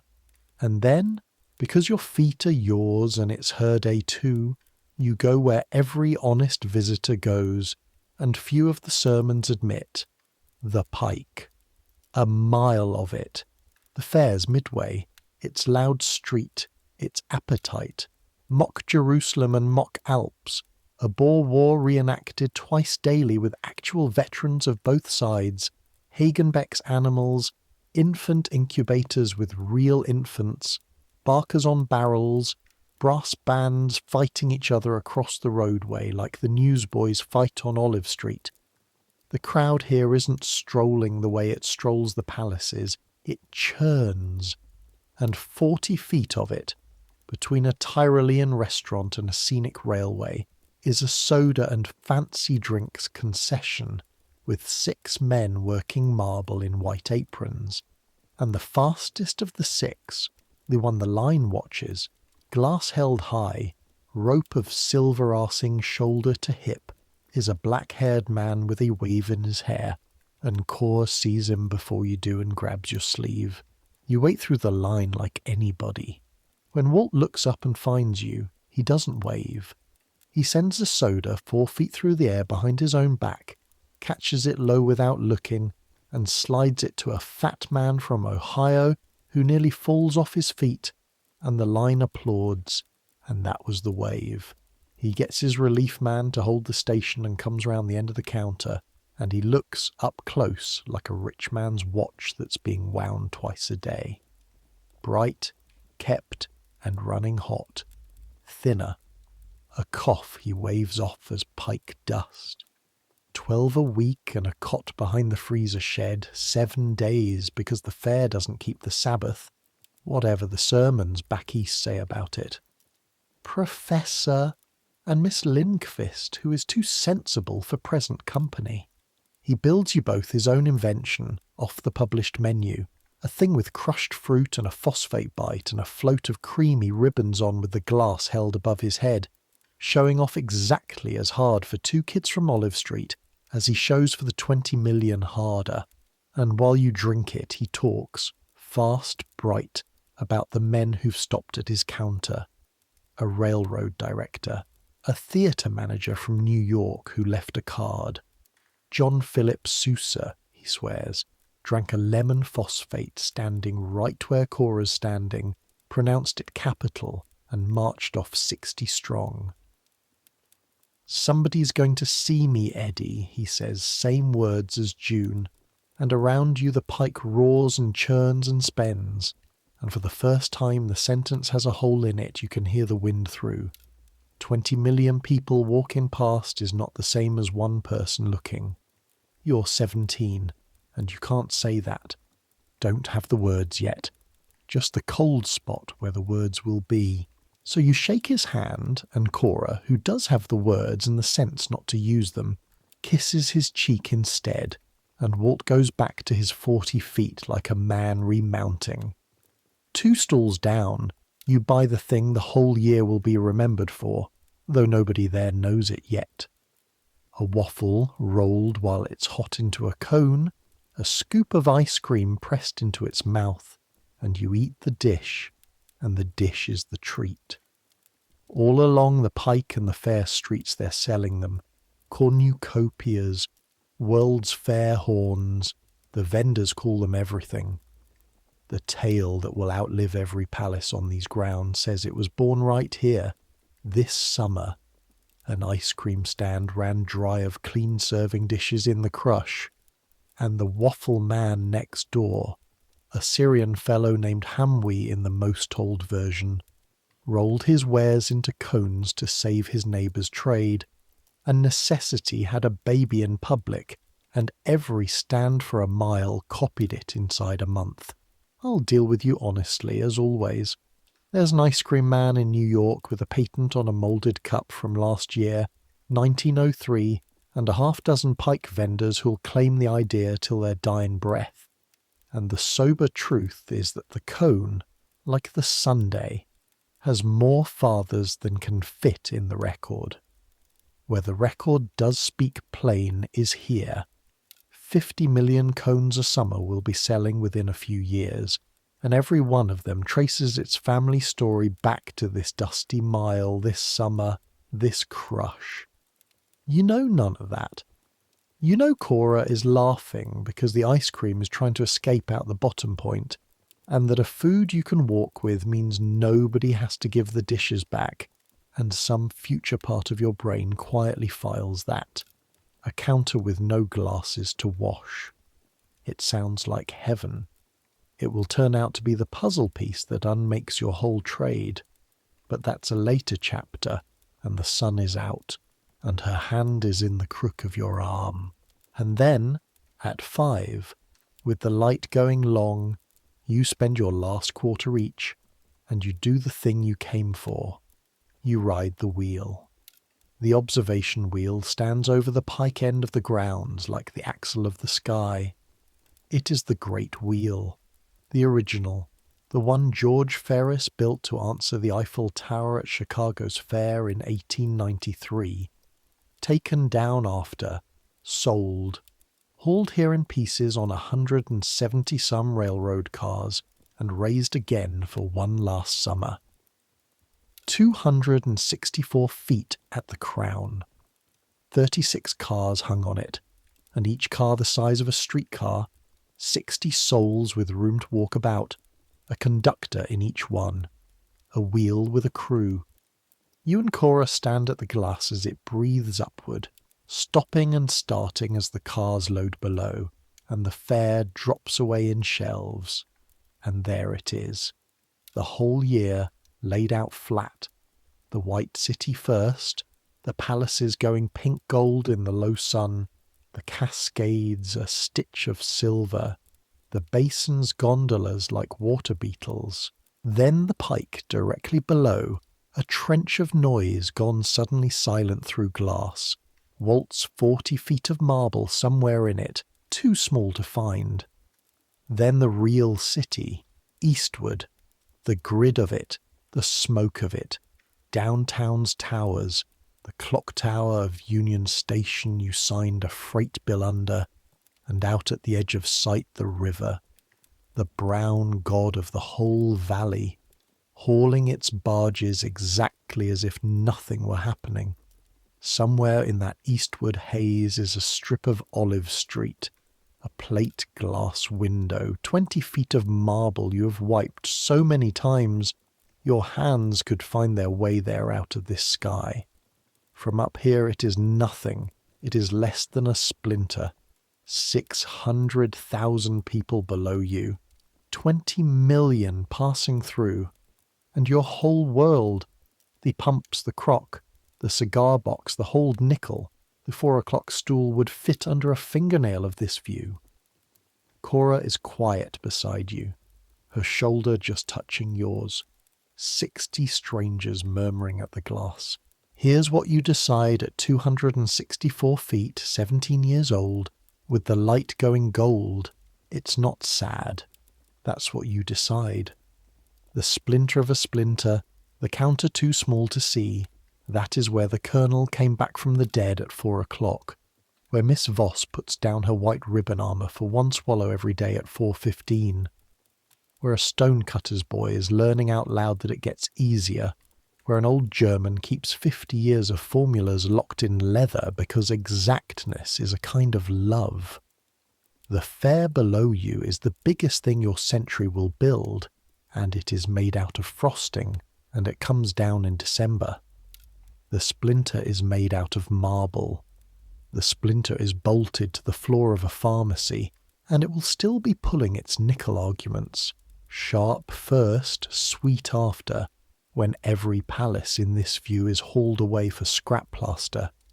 You're a very small part of a very small room in a very big year, but the room is real, and you're in it, and it works because you're in it. You and everyone who wears their own place smooth at that rail. That's enough. You're surprised how completely it's enough. The wheel sets you down in the blue dusk, and as you walk out with the tide, the illuminations come on, and the crowd makes the sound crowds make at fireworks, but held, sustained. Every palace, every colonnade, every cornice of the white city outlined in incandescent bulbs, tens of thousands of them, whole constellations pinned down and taught architecture. People stand in the avenues with tears on their faces. Most of them have gas at home, or oil. Some of them this year have nothing but candles, and here is a government of light switched on like an opinion. Cora doesn't cry.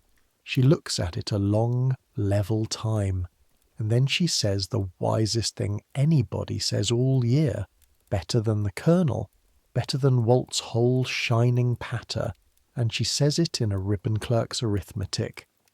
All this for 2 summers. A breath. Somebody ought to build something small that stays. You make the last car. Her mother is on the step with a lamp, terms met, and you walk home alone down the middle of Olive Street at 11 at night, past the dark window of Greaves, the fountain a sleeping silver animal behind the glass, the fair season litter drifting the gutters, and your feet hurt in the old honest way, and you think, Monday, the wild cherry needs priming gently, and the Colonel is at 4, and that is not a small life. It only looks small from a wheel. They will dynamite that wheel where it stands 2 years from now, in the spring of 1906, when the scrap men are done and no buyer comes. Bury the axle, some say, right there under the park mud. You'll read it in the Post-Dispatch at the same counter and put the paper down and not say anything for a while. But that's ahead. Tonight it's September, and the constellations are architectural, and you can still hear the pike faintly on the west wind, and the last thing you think before sleep is her voice, going down the whole year like a plumb line. Something small, that stays.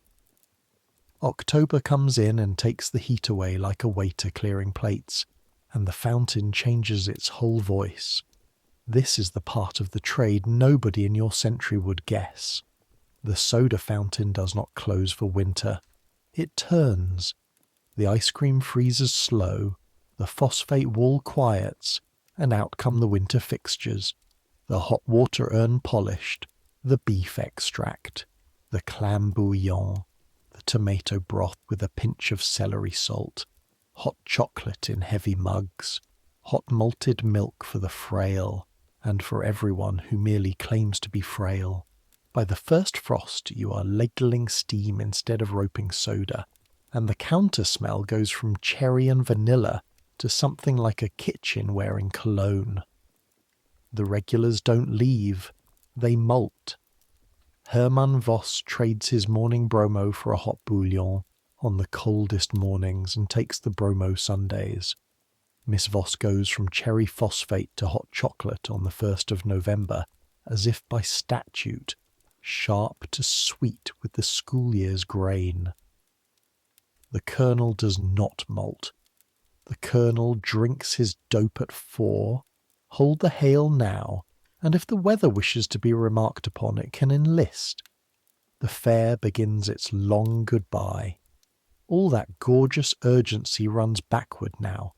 The visitors thin, the specials stop running, the papers start printing what will become of things, and on the 1st of December, 1904, a Thursday, it ends.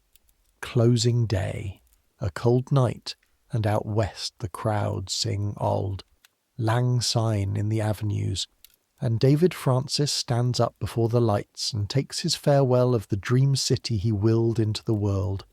And at midnight the illuminations, all those pinned constellations, go dark for the last time, section by section, palace by palace, and that is that. 7 months, 20 million admissions, or near it, done. You hear this one from the counter too, the way you heard it begin. Olive Street is quiet that night. Quiet in a way it hasn't been since April, and the quiet has a shape, like a room after a piano stops. In the morning the streetcars run west half empty, carrying workmen instead of families, wreckers instead of gawkers. Within weeks the papers are describing the salvage, the exhibits crated for home, the statuary carted off or crumbled, the staff plaster, Rome's worth of frosting, knocked down and hauled away by the trainload. The cousins sleeping in every spare room go home. The strange accents fade off the morning counter. St. Louis, which for 7 months was the centre of the inhabited world, goes back to being a big brown river town with the best year of its life already behind it. And the whole city walks around that winter like a man the day after his own wedding, happy, tired, and a little bereft, patting his pockets. Walt comes back the second week of December.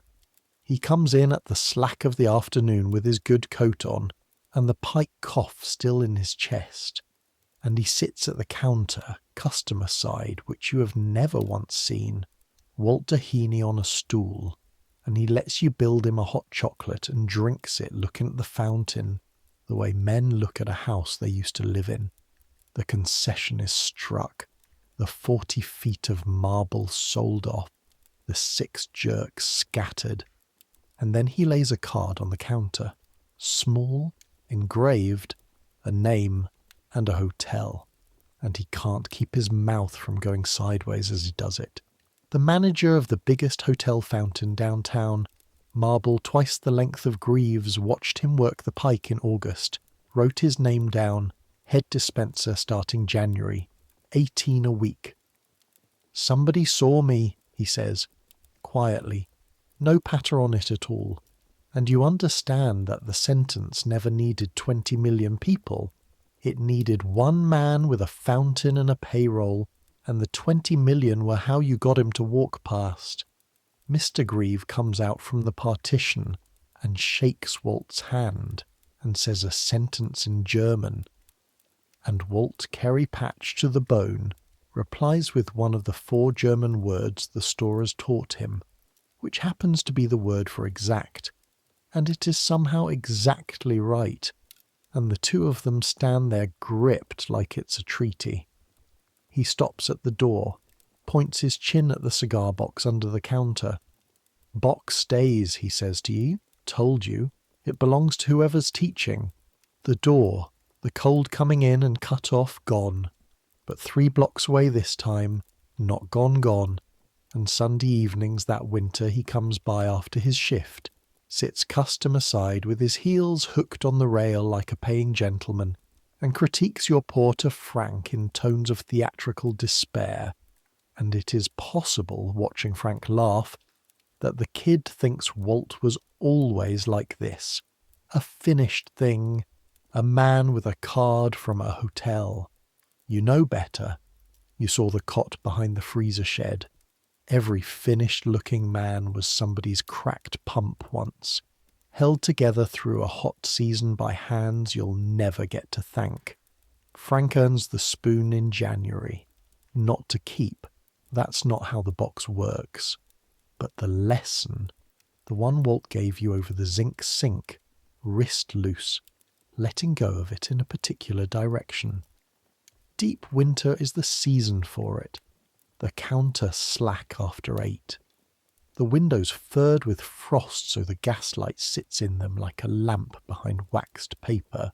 Frank soaks his collar for 2 weeks, same as you did, and swears in Swedish, which he claims is not swearing. And then one Tuesday night in the back hall the rope happens for him. Up, over, down, whole, and he looks at you exactly the way you must have looked at the zinc sink, like he's stolen something, and you take the prize spoon out of its tissue and let him stir one glass with it. Once. W. Doheny First Prize 1902 going round in the soda, and you tell him what it's worth. Nothing. Melted. Everything. Kept. He handles it like a relic, which is correct, and puts it back in the tissue himself, which is more correct, and from that night his glasses come off the drain board clean enough for surgery even when Cora isn't in. And it's that same deep winter stretch, the third week of January 1905, snow greying to slush in the gutters, that Miss Voss comes in off schedule. 8:30 in the evening, no ribbon visible under her coat, and she takes her stool with the second from the end exactness of habit. But her spine isn't teaching anybody anything tonight. There's a meeting she has plainly just come from. There are wet leaflets in her bag. She orders her hot chocolate and then doesn't drink it. And because the counter is empty and the urn needs no tending, you polish glasses in her vicinity, which is the counterman's way of asking. It comes out flat, in the voice of a woman reading her own minutes. 30 years, she says, of pledge cards and petitions. And this evening a woman from her night class came to the settlement house with her wages gone a third week running, Halloran side door having no opinion of the Sunday law or any other, and a child at home with a winter cough. And what did the union have for her? A leaflet. A pledge card for a man who will never sign it, or will sign it Saturday and drown it Monday. We hand out cards, Miss Voss says to her chocolate.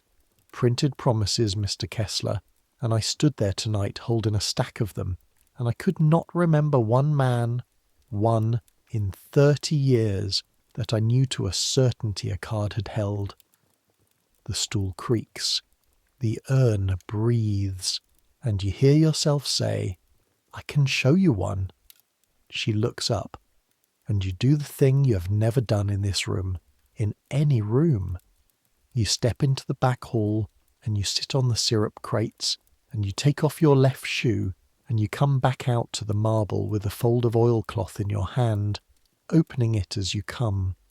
The curly letters, the pure water fountain in the engraving, cousin to the silver one behind you, the confident young hand, August Kessler, Sedalia, 1881. My father, you say, signed at a camp meeting the year before he married, kept it to the box they buried him in. Farm went, health went, everything on that place went 1 year or another, and this held. The card lies on the marble between you, 6 inches from the untouched chocolate in the light your fountain throws. He never had a room like this one to help him do it either. He kept it on grit alone, 11 miles from town. I figure your cards work about like our pumps, ma'am. Most days nothing leans on them. Some days everything does. You don't get to know in advance which card is the one that holds a whole family up for 40 years. You fold the oilcloth back over it. But I'm standing here with a job and a clean apron, and my mother buries her worries in a paid-up house, and there's not a saloon in the state that got a dime of what raised me. Your people printed that card for a nickel 100, most likely. I'd call that a return. Miss Voss looks at the oilcloth in your hand for a long time. Then she picks up her chocolate and drinks it. All of it. The way Hermann Voss drinks his bromo, like medicine and like victory. And she sets down the mug and says, in her 4th of the afternoon voice, fully restored, Class is at 7 Tuesdays, Mr. Kessler. Grown men arithmetic. You compute syrup margins in your head. You'll do.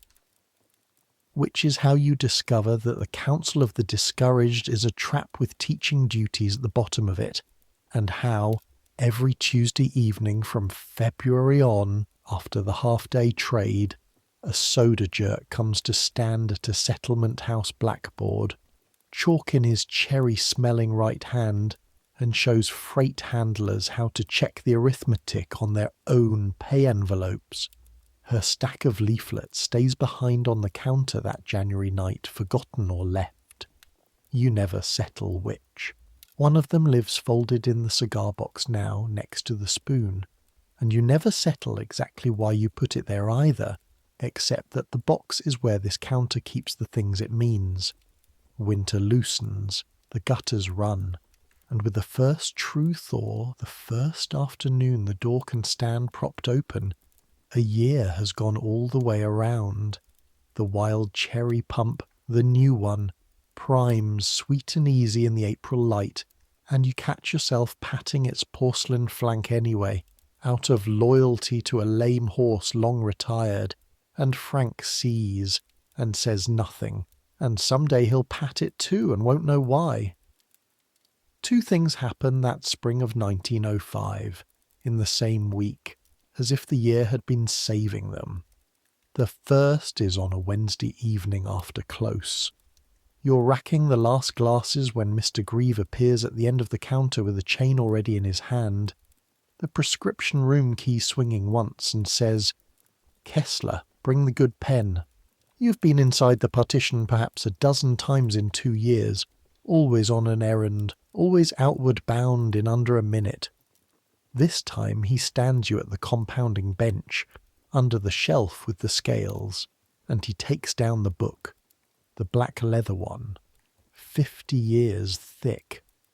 He opens it flat on the bench with both hands, the way you'd open something that could decide to close, and he pages through pasted slips and 3 languages of handwriting until he finds what he wants, and turns the book to face you. Wild cherry, the house formula, the reason for the crock, the reason for the pilgrims from across town, the reason a cracked pump was worth nursing 7 months. Written in his upright hand sometime before you were born, with 2 emendations in different inks, each one dated. Wild cherry bark, actual bark, in the percolator. That's the secret and the whole secret. The faint bitter almond underneath that no amount of red syrup and sugar can counterfeit. Sharp first, sweet after. The entire house in 1 line of recipe.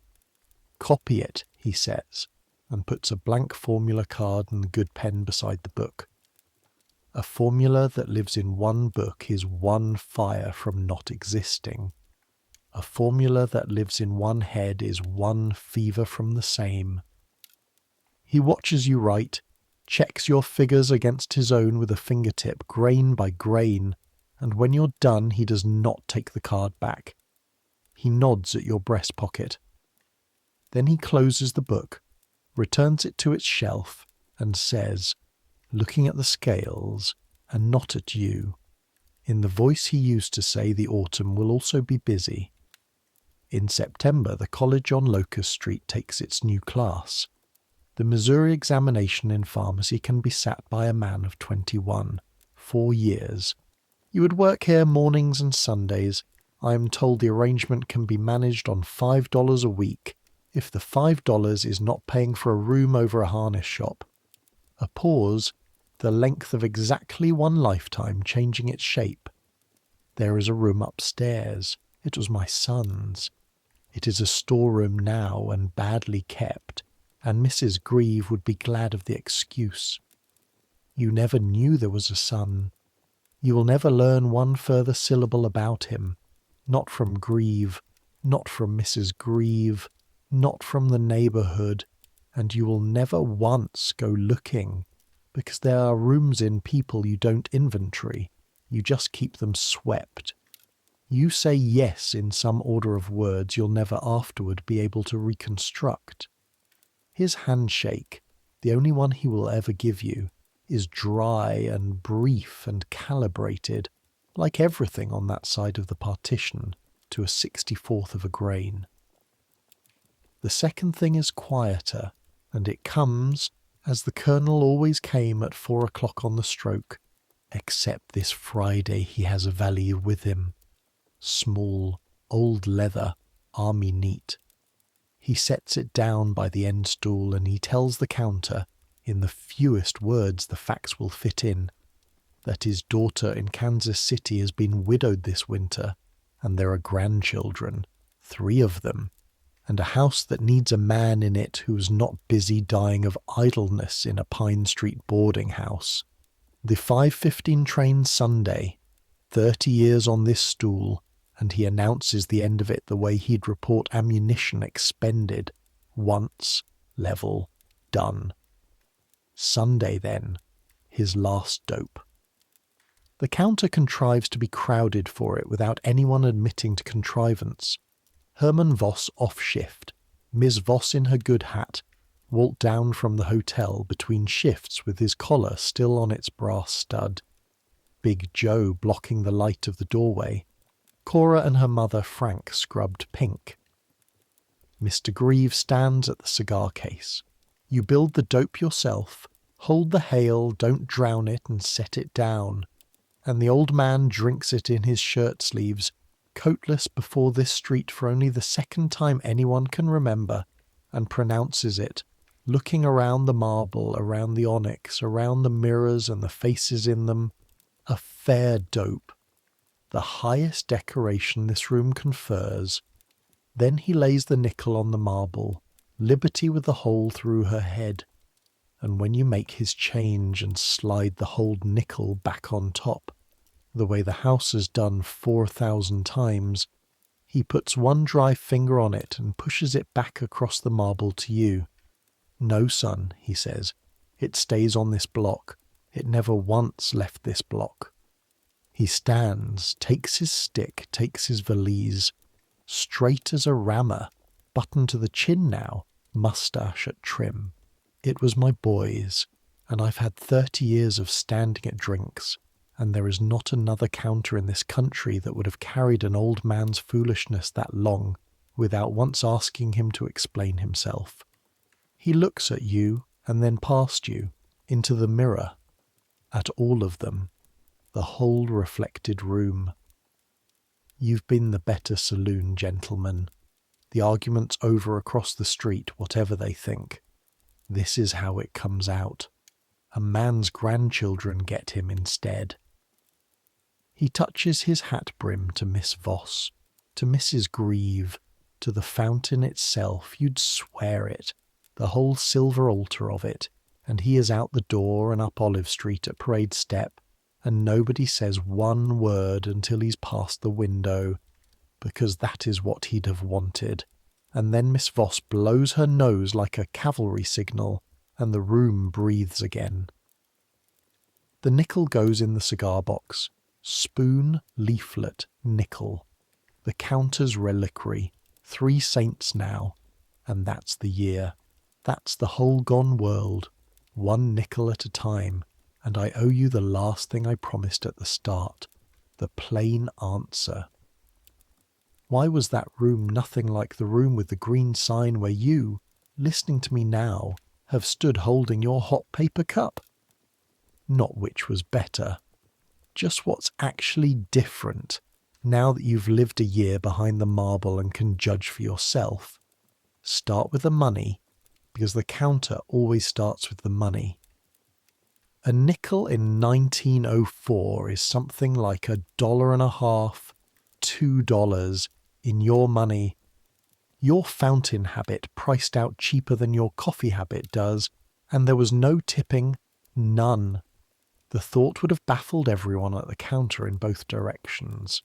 The price on the wall was the whole transaction, and a boy on wages built your drink with 10 times the theatre a $5 latte gets, and nobody left him a dime for it, and he didn't miss it, because it wasn't a thing that existed. Then the geometry, which matters more than the money. The fountain counter faced you. You sat. The maker stood. The work happened in front of your face. The rope of soda in the air. The wrist, the flourish. Nothing behind a machine. Nothing with its back to you. And you sat among people. Stools in a row make neighbours of strangers. The Colonel and Miss Voss disagreed 3 feet apart for years, and that was the point of the room. The coffee shop of your century perfected the other thing. The armchair, the laptop, the headphones, a room full of people alone together, each at a private table with a name misspelled on a cup. There's a sociologist in your time who calls these rooms the third place, the spot that's neither work nor home, where a town does its actual living. And he's right. And the term was needed by your century precisely because the thing had gotten rare. In 1904, nobody needed a word for it. It was just the drugstore, then the drink itself. Yours today is the same in Seattle and St. Louis and Singapore, engineered to be. That's its promise. And it's a real promise honestly kept. The fountain's promise was the opposite one. Every house had its book. Greaves' Wild Cherry was Greaves, bark and all. The fountain 2 streets over was a different author entirely. The town argued about them the way towns argue about pictures. You drank the place, not the brand. And the place was a pharmacy. Your barista never once stepped away from the espresso machine to hold ammonia spirits under a fainting man's nose while the room stood back and trusted him. And mine did, and that difference goes all the way down. And yet, and I'll deal with you honestly at the end, same as at the start, the old room is not simply the better room. A woman alone is safer in your coffee shop than she was anywhere in 1904 outside one. Nobody's telling her which doors stay shut to her. The boy at the machine works fewer hours than Eddie by half, for pay Eddie would not have believed, with a name for his job that isn't jerk. And the thing your centuries counter-kept, the calling of the drink down the bar in its own liturgical lingo, the regulars whose orders are known, the 10 minutes of belonging for the price of something sweet and warm, that is the fountain, still alive in there under the paper and the branding, the same warm animal wearing new fur. The rooms are cousins. One of them just grew up in a pharmacy, in a country trying to drink its way out of drinking, and died of its own success, and the other grew up in its empty chair. Because it did die, and you should know how, since you've lived a year in it. It didn't die of failure, nothing so clean. Prohibition came in 1920 and handed the fountain its greatest decade. The saloons shut nationwide, and half the barmen in America retied their aprons over marble. A fountain in every drugstore, 100,000 jerks jerking. The 20s were the fountain's noon. And then, piece by piece, the world it solved dissolved out from under it. The bottle and the 6-pack took the drinks home. The electric icebox took February out of the equation. Every kitchen its own fountain now. The automobile took the courting couples out past the reach of chaperoning stools. The cone. Remember the cone. Remember what you filed away on the pike. Taught the whole trade that a counter with no dishes to wash could sell to people who never sat down at all. The lunch counters hung on longest and made their own history. And by the 1960s and 70s, the marble was coming out of the drugstores by the ton, sold off, smashed, a national quarry of onyx and Vermont white nobody wanted, and the druggist's front room filled up with shelving, and the most beautiful room in town quietly stopped being a room at all. Not the argument, though. The argument just moved. Sharp first, sweet after, 5 cents, same as always, adjusted for a century. It's espresso now, and the acid dash is called a shot. The real people of that year you can follow in the record, and the record is strange and shining. Asa Candler sold sugared water at a nickel until it made him one of the richest men in the South, then gave the fortune away by the fistful and finished as mayor of Atlanta. David Francis, who threw open his arms at the gates that April Saturday, ended up American ambassador in St. Petersburg, and stood at another window a dozen years later watching a rather different crowd take a rather different city apart. The palaces came down on schedule, frosting to the last. Of all the White City, one building stood on in stone and stands yet, the Art Palace on its hill, full of pictures, free on certain days, in case you're ever in St. Louis and want to lay your hand on the year. The wheel you know about. Under the park, they still say. Nobody's ever quite proven where. And Eddie and Cora and Walt and Frank and the Colonel with his valise, they're mine, remember. Borrowed eyes, stitched from the 100,000 aprons the record never named. Whatever became of each of them became of somebody, truly somewhere, wage by wage and Tuesday by Tuesday, but history keeps no ledger line for counterboys, which is the entire reason you and I go back and stand behind the marble ourselves. Somebody ought to. Something small. That stays. So come back down one last time to the counter on an evening in late May, 1905, because that's where we'll leave him, and it's where we'll leave you. It's a soft night. The kind St. Louis gets a dozen of a year and doesn't advertise between the river winter and the river summer, when the air off the street comes through the propped door with lilac in it from somebody's yard behind the block, and the streetcars sound farther away than they are. 9 o'clock. The last customers have gone, a young man and a girl who had 2 straws in one glass and took 40 minutes over it, and paid their nickel, and left with the room's blessing, though they didn't know the room was blessing them. The room was. The room always is. That's its work. Frank has the near station wiped down and is racking the last glasses, quicker at it now than you ever were, though you'll never tell him, the way Walt never told you. Mrs. Grieve has counted the register and gone up. Behind the partition, the light is still burning, and you can hear the small, exact sounds of Mr. Grieve finishing a prescription for the morning, the tap of the spatula, the whisper of the powder papers being folded, each one square, each one a same. 50 years of squares. Above the shelf, in the dark, the black book is sleeping with your handwriting inside it now. One card of it, wild cherry, dated in your own hand. That happened. That's yours. You send Frank home to Cherokee Street. You draw the shades on the fountain side, and the onyx goes drowsy behind them, honey dark. You bolt the front door and stand a moment with your hand flat on the marble in the half-light. The old habit, the first thing you were ever taught in this room. The stone is cool and even under your palm, all 20 feet of it holding steady, tomorrow's counter already wiped and waiting. The marble doesn't lie. It never learned how. Then up the back stairs, the ones that used to be forbidden, to the little room that used to be a storeroom, that used to, before that, be somebody's, whose window looks down the alley toward the lighted cracks of the city. Your father's watch is on the shelf now, still not running, home anyway. Your shoes are by the door, the left one with its cargo you've carried so long you'd limp without it.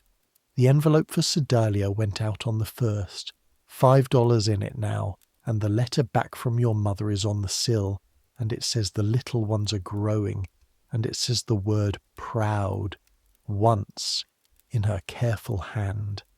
And you have read that sentence more times than you would admit to anyone living. Lie down. The bed is narrow and the mattress thin, and it is the finest bed you have ever slept in, because it is upstairs of your own work. Listen to the building settle. You know every sound of it now, the way you know the syrup wall blind, the tick of the cooling stovepipe, the gurgle, faint, far down, of the carbonator holding its pressure through the night, the cold heart of the house, murmuring in its sleep. A last streetcar blocks off, ringing its flat bell at nothing. Halloran's piano across the street, muffled, tired, playing to fewer men than it used to.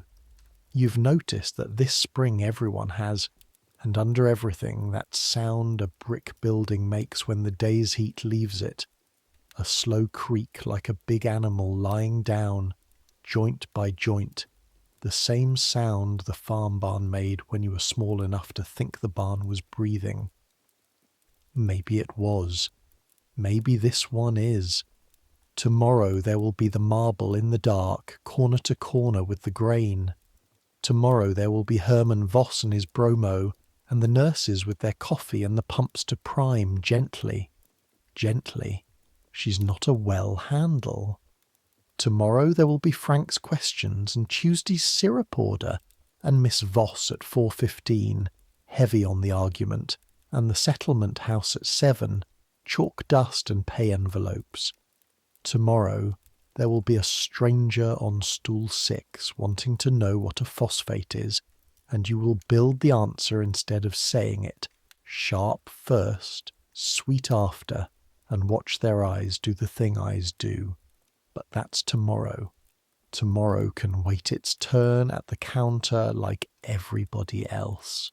Right now there's just this room over the store and the lilac coming and going in the window, and the day's ache going out of your hands, and that's the good ache, the honest one, the one that means the glasses got washed and the ice got carried and nobody who came to your marble went away uncared for. You did your work. You were part of the room. The room worked because you were in it. You're warm enough. You're fed enough. You're safe enough. Upstairs of 20 feet of marble, in a locked store on a street that knows your name. You have a trade in your hands, and a formula in your pocket, and people, actual people, threaded through your days like syrup through soda. And that is more than most of the human race has had to fall asleep on in all the long history of falling asleep. That's enough. It's enough. It was always going to be enough. And you, listening, you, in your own dark, in your own narrow, warm place, 120 years up the line. You've stood in his room, you know. You've stood in the line at the counter with the steam and the names being called and the strangers alone together, and some part of you was thirsty for more than what was in the cup. And now maybe you know what that part was remembering. It was remembering this, the stool that knew you, the 4 o'clock that was yours, the room that noticed.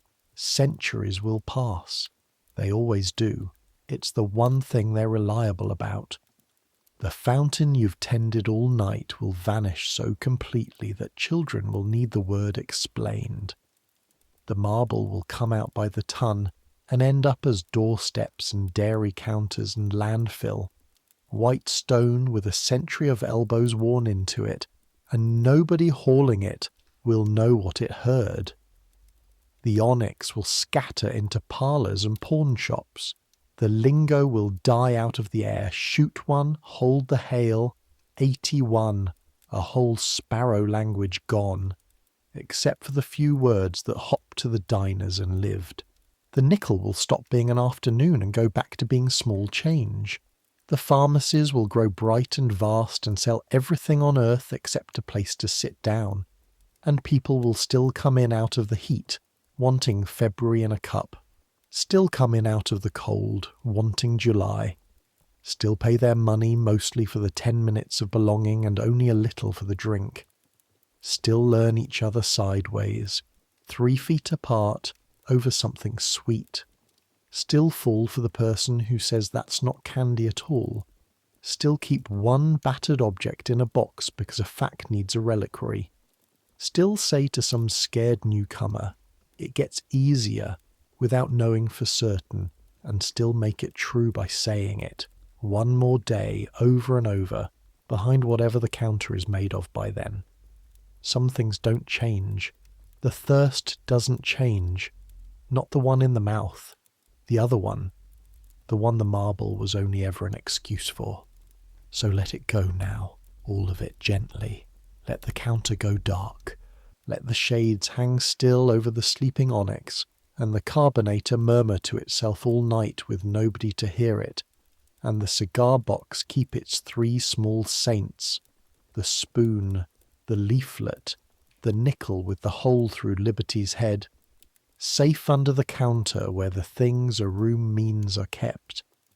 Let the street go quiet. Let the last piano note across the way hang and fade and not be followed. Let the streetcars stop and the stables sigh, and the river haul the dark downstream past the sleeping docks, the way it has since before anyone was here to sell anything cold beside it. Let Eddie sleep. He's earned it. You watched him earn it, glass by glass. Let him lie in the narrow bed above the store with his mother's letter on the sill and the whole of Tuesday waiting politely downstairs, and let sleep take him the way it takes the young who have worked, all at once, mid-thought, like a glass sliding to a stop at the end of the long marble caught by a hand he doesn't need to see. And let it take you the same way now. Let the world fade. Let the noise quiet, yours and his and all of it. The bells and the wagons and the milk steamer and the names being called out wrong off paper cups. All one long counter now, all one room, closing gently for the night. Let your thoughts slow and soften and settle out of solution, the way syrup settles through soda when the stirring stops, sweet going down through silver, down and coming to rest. You were part of the room today. The room worked because you were in it.